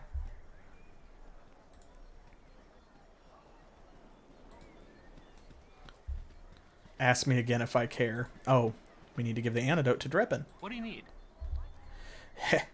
You're a wonder, you are. Stick with me and we'll go far. Well, okay, stick with me and we'd probably never leave the walls of Candlekeep, would we? Good thing you ain't wearing none of that metal armor, though, as I hear that the bandits out there would just as soon kill you as look at you to get it off your back. I just hope this whole iron crisis business is wrapped up soon. There we go, another 50 XP. I found that potion for Dreppen's cow. I just hope it's what he thinks it is and not a potion of fire breath or something. We keep hearing about this iron crisis. Surely that won't be relevant to our quest. Hello? Oop, someone else coming up and talking to us, and their name is Shank. Oh, goody goody, I've gone and found you first. You're the Ward of Gorion, no doubt. I don't recognize you, and someone else has already attacked me once today. Who I am is unimportant, but who you are is very much so. I apologize for this dirty bit of business, but I must seek your death. A pity, I know, but it would seem your head is worth an exceptional amount to me. I kill you myself, and I need not share credit with anyone. Oh boy. Another one. We're not really good with this staff, but then again, we're not proficient, are we? Oh no, he dealt 1 damage. We took 1 piercing damage. Oh god. Oh god. Again. I shall attend to it in a trice. Another dagger. Thank goodness.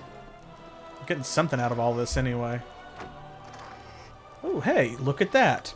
A warhammer. See, this is why I wanted to explore first, because you find free stuff and then you don't have to, you know, spend money on it. Is this locked? Ah, gross. But there's nobody in here, on the other hand. So let's see. Let's equip this warhammer. And there we go. So, see? Check this out. Damage went from 1 to 6 to 1d4 plus 1. So our maximum damage is lower, but our minimum damage is higher, which I usually prefer. I would rather deal consistent damage than have a chance of dealing really high damage. That's just me, though. And I'm going to go ahead and put this in our quick items slot so you can see it appear down there. Now, I'm not going to use it right away because potions are for when you run out of spells, but we are a cleric, thanks to y'all.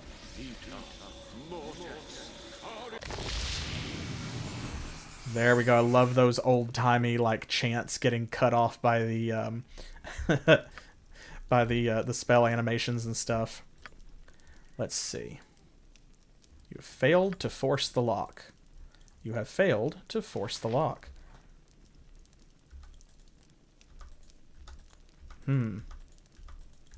I don't think we can force this lock. We're just beating the crap out of it with this hammer and it's not doing anything, so... I shall attend to it in a trice. Oh, someone else heard the noise. Generic, you cut yourself above the brow there. What's wrong, child? Something in your eyes tells me something's very wrong indeed. Oh, part of there's a man in there. He smelled like the stables and he tried to kill me. It's horrible. Oh god, it's so bad. Oh god. Or you can lie and just be like, one of the cats didn't like me petting it. It's fine. Hurry then, child. Equip yourself at the inn and go join Gorion on the steps of the library. I'd have sensed something like this might happen. Oh god, it's so terrible. Oh, I may cry. Well, we do need to sell some stuff. Let's check our journal. Let's see. Ah, yes, we need crossbow bolts. From Winthrop. I shall attend to it in a trice. My hotel's as clean as an elven arse. Let's sell these other daggers.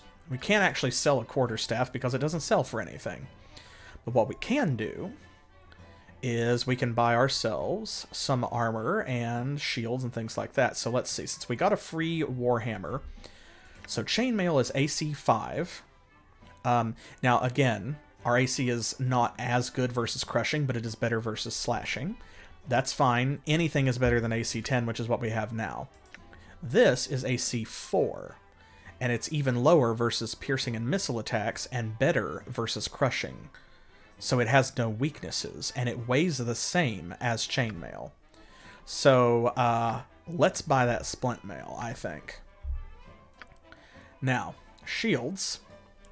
You have the buckler, which is just AC +1, but no protection against missile and piercing attacks.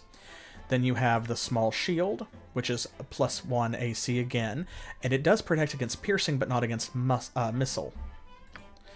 The medium shield is just a flat AC +1, and the large shield is AC +1 and an extra +1 versus missile attacks. So we're going to buy that, because we do have 15 strength, so we can use it. Okay, we've got that. We need a helmet. And let's see. We already got a Warhammer, so we just need some crossbow bolts. There we go. Alright, let's put all this stuff on. There we go. Check us out. Looking cool. AC 4, -2 versus crushing, -1 versus missile, -1 versus piercing. Now keep in mind, of course, remember, this is 2nd edition. Lower is better, so -2 to your AC versus crushing is actually really good. +2 versus crushing would be terrible. There we go. AC is now 3. Missile adjustment -2. So total, missile +4. There we go. Now, a helmet doesn't actually increase your AC unless it is a magic helmet. Instead, it protects you from critical hits. So, yes, we're doing golf AC. That's exactly what it is. See, look, we look so much better now. Looks so much cooler. I shall attend to it in a trice. This guy's sleeping. He doesn't need that. Locked. If only we had played a thief. Shh, more sleeping people. Why do sleeping people keep locking their stuff up like somebody's gonna take it? Honestly, this is just rude to adventurers. To lock things? Don't touch me. I might catch something. Excuse you. Yes, might I help you? Oh, my apologies. I've been knee-deep in the tomes of the keep all day, and I am in quite the fog as a result. Oh, indeed. Such a wondrous depository it is. I've returned on many an occasion, much to my banker's dismay, and have not even scratched the surface of the collection here. Would that it were so for all of my noble brethren. I fear many come to the keep merely to proclaim that they did. I suppose it makes them appear more intelligent, those simple quizzing places, the majority of them securely at the chimp level. I am sorry, I tend to ramble. Good eve to you. Well, hey, listen, we're neutral good. That means that we're allowed to bend the rules. Away with you, beggar. What? I certainly hope there's an explanation for this intrusion. Explain yourself. Oh, yes, a simple mistake and no cause for excitement, so watch your words or I'll be forced to feed them to you. I like this one. Explain myself. You are some pompous noble, and I am here to take your belongings. Straightforward enough. No, we'll be polite. My apologies, I must have got the room numbers mixed about. Dreadfully sorry. Yes, well, just don't let it happen again. Oh, I shan't.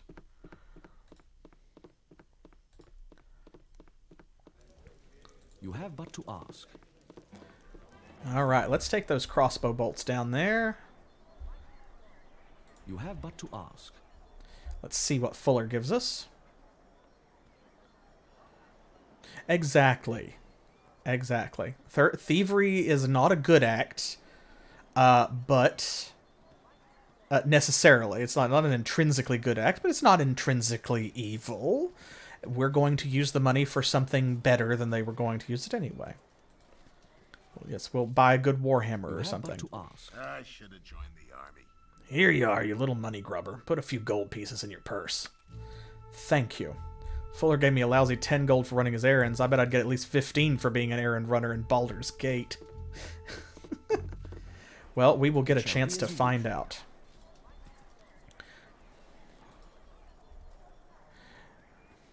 Alright, so we've almost exhausted what we can do with Candlekeep here. We have exhausted the inn, we've been to the priest's quarters, of course, the temple, the storehouse, the clinic, the bunkhouse, the barracks. We're going to go to the cellars here. Here's Obe. Generic. The gate warden, asked me to prepare a little going-away party for you. A bit of mass combat practice is in order, I believe. Well, I'll make it real simple for you. Candrus, Mordain, Arcanus, Deadair, and Osprey are all going to join your party. You'll have complete control over them, same as you will with anyone else who might join you in your coming travels. More of this fourth wall breaking shit. So, he's going to summon illusions. They won't be able to hurt us, but we're supposed to kill them because in the real world, pain, harm, and even death are far more real. Some of them have items like potions and wands. Some of them also have spells you can cast during the battle, but remember, even rogues and warriors can benefit from a good understanding of these more arcane forms of combat. Every so often, I'll ask if you've had enough. If you have, I shall teleport you back outside. If you wish to continue practicing, I'll create more illusions. Okay, so here's the first thing that we're going to do. We're going to take a look at these stats. Arcanus the dwarf. Candrus. He is... Yes, he's a cleric. Arcanus is a level 2 fighter. So Osprey is a multi-class cleric mage, because she's a half-elf. Mordain, she is an invoker, so she is our wizard. And Deadair is our multi-class fighter thief. It's a halfling. I don't care about any of that. Here's what I care about. You cannot change armor during combat. Can change weapons, though.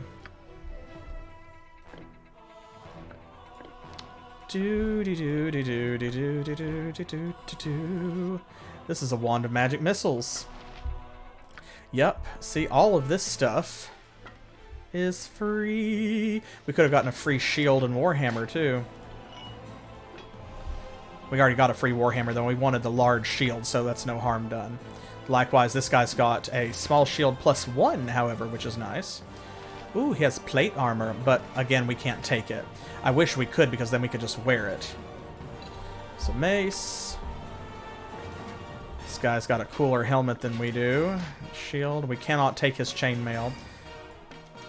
He has arrows for some reason, but he doesn't have a bow, so it's like, it's kind of weird. Okay.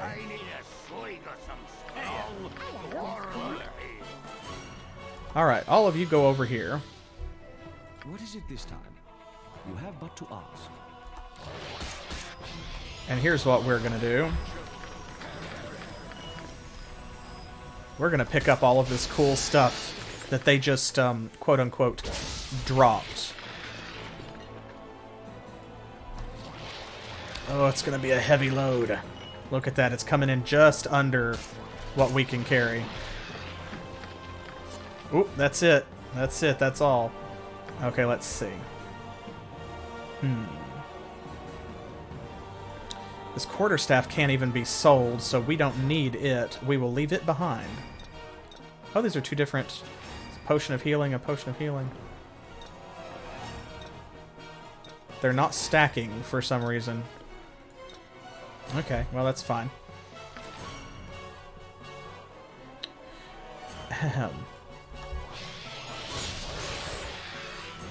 Let's see. No, come back here. Oh, it's locked. Okay, let's see. You come down here and let's see if you can unlock this. Did we succeed? No. Lockpick failed. Hey, there we go. And you get experience points for disarming traps and things like that, so... Nothing in that one. Nothing in that one. This one being locked means that there should be something in it. No? Okay, well there was 10 experience in it regardless. If there was nothing else. Nothing in that one. One of these has got something in it. That one's locked. Have you had enough yet? Oh, no, no, no. Ask me if I want more a little later. Don't worry about me. Just getting to know the battlefield, feeling out the lay of the land. Okay, you come over here, Deader. Dare.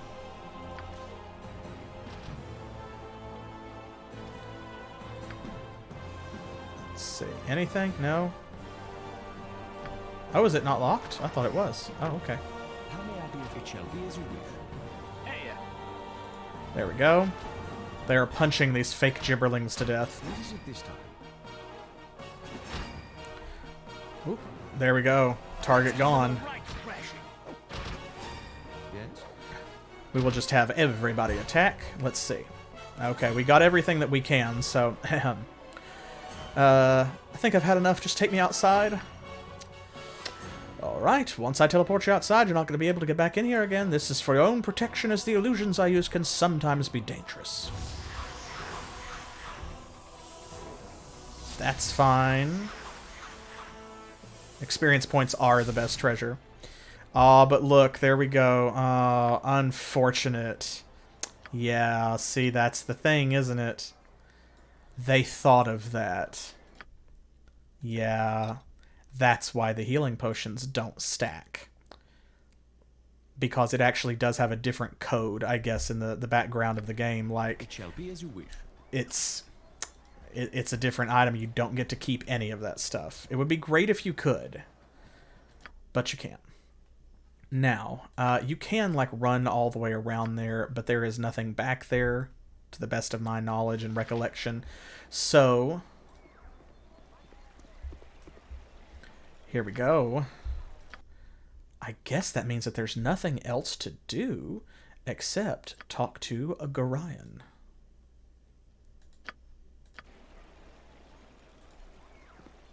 Oh, my child, I am glad I have found you. Here we go. And yes, yeah, Daytona, you lose the stuff. That is, they thought of that. So, unfortunately, I wanted to show you all that so that you don't waste your own time. This is very unnerving, I know, but you must trust me. It's very important that you pack your possessions so that we may leave Candlekeep immediately. Hurry, for there is no time to tarry. The keep is well protected, but not invulnerable. Okay, so let's see. What is going on here, right? Why are we leaving? Please, Father, tell me where we will be going. Alas, I cannot, for I have not truly decided yet. All that is certain is that we will be far safer on the move. Perhaps the woods might offer some secluded security, or perhaps the city of Baldur's Gate would offer cover amidst its teeming throngs of people. I do not know where we shall end up, but I have a few friends here and there. I will think of this. Okay, what could possibly harm us here, though? Candlekeep is a fortress guarded beyond measure. Candlekeep is indeed a formidable obstacle for ne'er-do-wells, but it is not insurmountable. No matter how thick the mesh, at least one mosquito always finds its way through. No, my child, we must leave as soon as possible for our safety and that of our friends here. Okay. What should I bring, though? Tell me, what should we need? My dear child, you should know yourself well enough to purchase the gear you need. I have given you what I can spare, so hurry off to the inn and speak with Winthrop. Use your skills as a reference and buy what basics you must, though spend wisely. His prices are fair, but you may not have enough gold to purchase all that you would want. Okay. Give me just a second, Dad. Okay, that's what I thought. I wanted to double check, but I was pretty sure you can't go in there. So, all right. You must learn to be patient, child. You must learn to be patient. Now hurry. There's no time to tarry. We must leave immediately. Okay. That's the prologue. So we're about at the end of this stream. Let's go out with a bang. Come on, foster dad. Listen carefully. If we ever become separated, it is imperative that you make your way to the Friendly Arm Inn. There you will meet Khalid and Jahira. They have long been my friends, and you can trust them.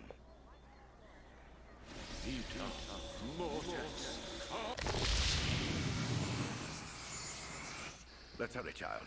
The night can only get worse, so we must find shelter soon. Don't worry. I will explain everything as soon as there is time. You may recognize that voice from Icewind Dale. If you don't, go check out that playlist on YouTube. Ambush. Prepare yourself. Uh-oh. You're perceptive for an old man. You know why I'm here. Hand over your ward and no one will be hurt. If you resist, it shall be a waste of your life. That voice should be familiar too, because we heard it during that opening cutscene. You're a fool if you believe I would trust your benevolence. Step aside and you and your lackeys will be unhurt. Ooh, tough old guy. I'm sorry that you feel that way, old man. Get out of here.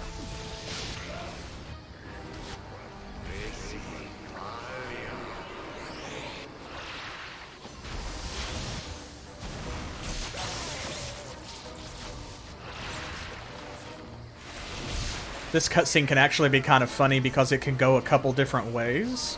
And it's like the fight is actually playing out like they're rolling the dice for real in the background. So what that means is that sometimes it takes more or less time for it to play out this way. This morning, you awake with the realization that you have not been living some horrible dream. Ambushed, you saw Gorion cut down before your eyes, and even his powerful magic could not stop the onslaught. It was his wish that you flee, but that does not remove the feeling of helplessness that now overwhelms you. Hand over your ward, the armored fiend had said. He was after you and you alone, but why? If only Gorion had given some clue. But now you are alone and lost. Candlekeep is near, but you will find no quarter there. The readers pay for their serenity with rather draconian entry rules, and without Gorion's influence, their doors will remain closed. You will not last long on your own with your meager equipment. Perhaps you can get some help from the friends Gorion mentioned, the ones at the Friendly Arm. So that's pretty cut and dried. They're telling you that arbitrarily you just can't go back to Candlekeep because with Gorion dead, they won't let you back in even though you've lived there for 20 years. Who cares about that, right? So, better go to that inn we mentioned. Hey, it's me, Emmowen. Oh boy. Oh, but look, someone has followed us. Sorry I followed you, but I never get out of Candlekeep, and those monks are such a bore. Never any decent coin in their pockets, neither. I saw Gorion, and I'm so sorry. I kind of figured something bad might happen to you out here. Oh, yeah. So let's see. Well, we don't want to be mean to her. So instead, let's say, how could you have known? Gorion didn't even tell me. I accidentally read a letter on his desk the other day. I can't remember exactly what it said, but he might still have... It might be on his body. Anyway, I'm not going to let you wander around out here all alone. Never let a friend down, no sir. Stick with you until you say otherwise, I will. So there we go. Here is our first party member, Emmowen. So, Emmowen is a thief. Level 1. Thieves level up faster than anybody because they have the fewest special abilities, and also you need them to, like, discover traps and things. Now, Emmowen is not strong, but she is smart. She is tough, and she is quick. And she's easy to get along with. So those are all going to be assets as we move forward. Oh, man. Tough, though. Tough. Thinking that, man, we just got out through the doors, and our foster father got killed right in front of us. That's pretty rough. That is pretty rough. So, first things first, we're going to have to explore our surroundings. We're going to have to get our bearings, figure out where we are and which way we need to go to get to the inn. And we're going to have to go up there and, I mean, we can't just leave him there, can we? We're going to have to figure out something to do with Gorian's body, or, you know, at least kind of check out where it happened. So, but that'll have to wait until next time. So thank you all for joining me. Thank you for the subs and follows. I really appreciate it. I am so excited to play this series, and I'm so glad that you chose it. Or that you allowed me to choose it, since it was a tie. But you had requested it previously several times, and so that is what broke the tie. That is why we're playing it. So settle in for the long haul. This one, I don't know how long this is going to be. This is going to be like an Antara-length series, probably, because I want to do the expansion content and stuff as well. But it's going to be fun. It's going to be a blast. I'm really ready to see where the adventures of Eryk, the drunken cleric, take us. And I hope that you are too. I will be back with more, not next Saturday. Remember, I do have to take that Saturday off, unfortunately. So we'll be skipping next Saturday, but then I will be back September the 11th. With more Baldur's Gate here on Twitch at 7 p.m. Eastern Time, which is New York and Miami time here in the U.S. And so I hope that you'll join me then. Swing by on Monday when Specific Pixel and I start Kirby Superstar. And next Thursday when we begin Hellgate London. Look forward to all of those. Don't forget to like and subscribe, especially if you're watching on YouTube. Turn on notifications. And be sure to follow me on Facebook and Twitter, because that is where I'm going to post updates about the streams, polls, things like that. Any kind of news about the channel. And if you feel like it, you can pledge on Patreon too. We've got some nice perks over there. So join our existing patrons. And I will see you next time. And until then, as always, thanks for playing.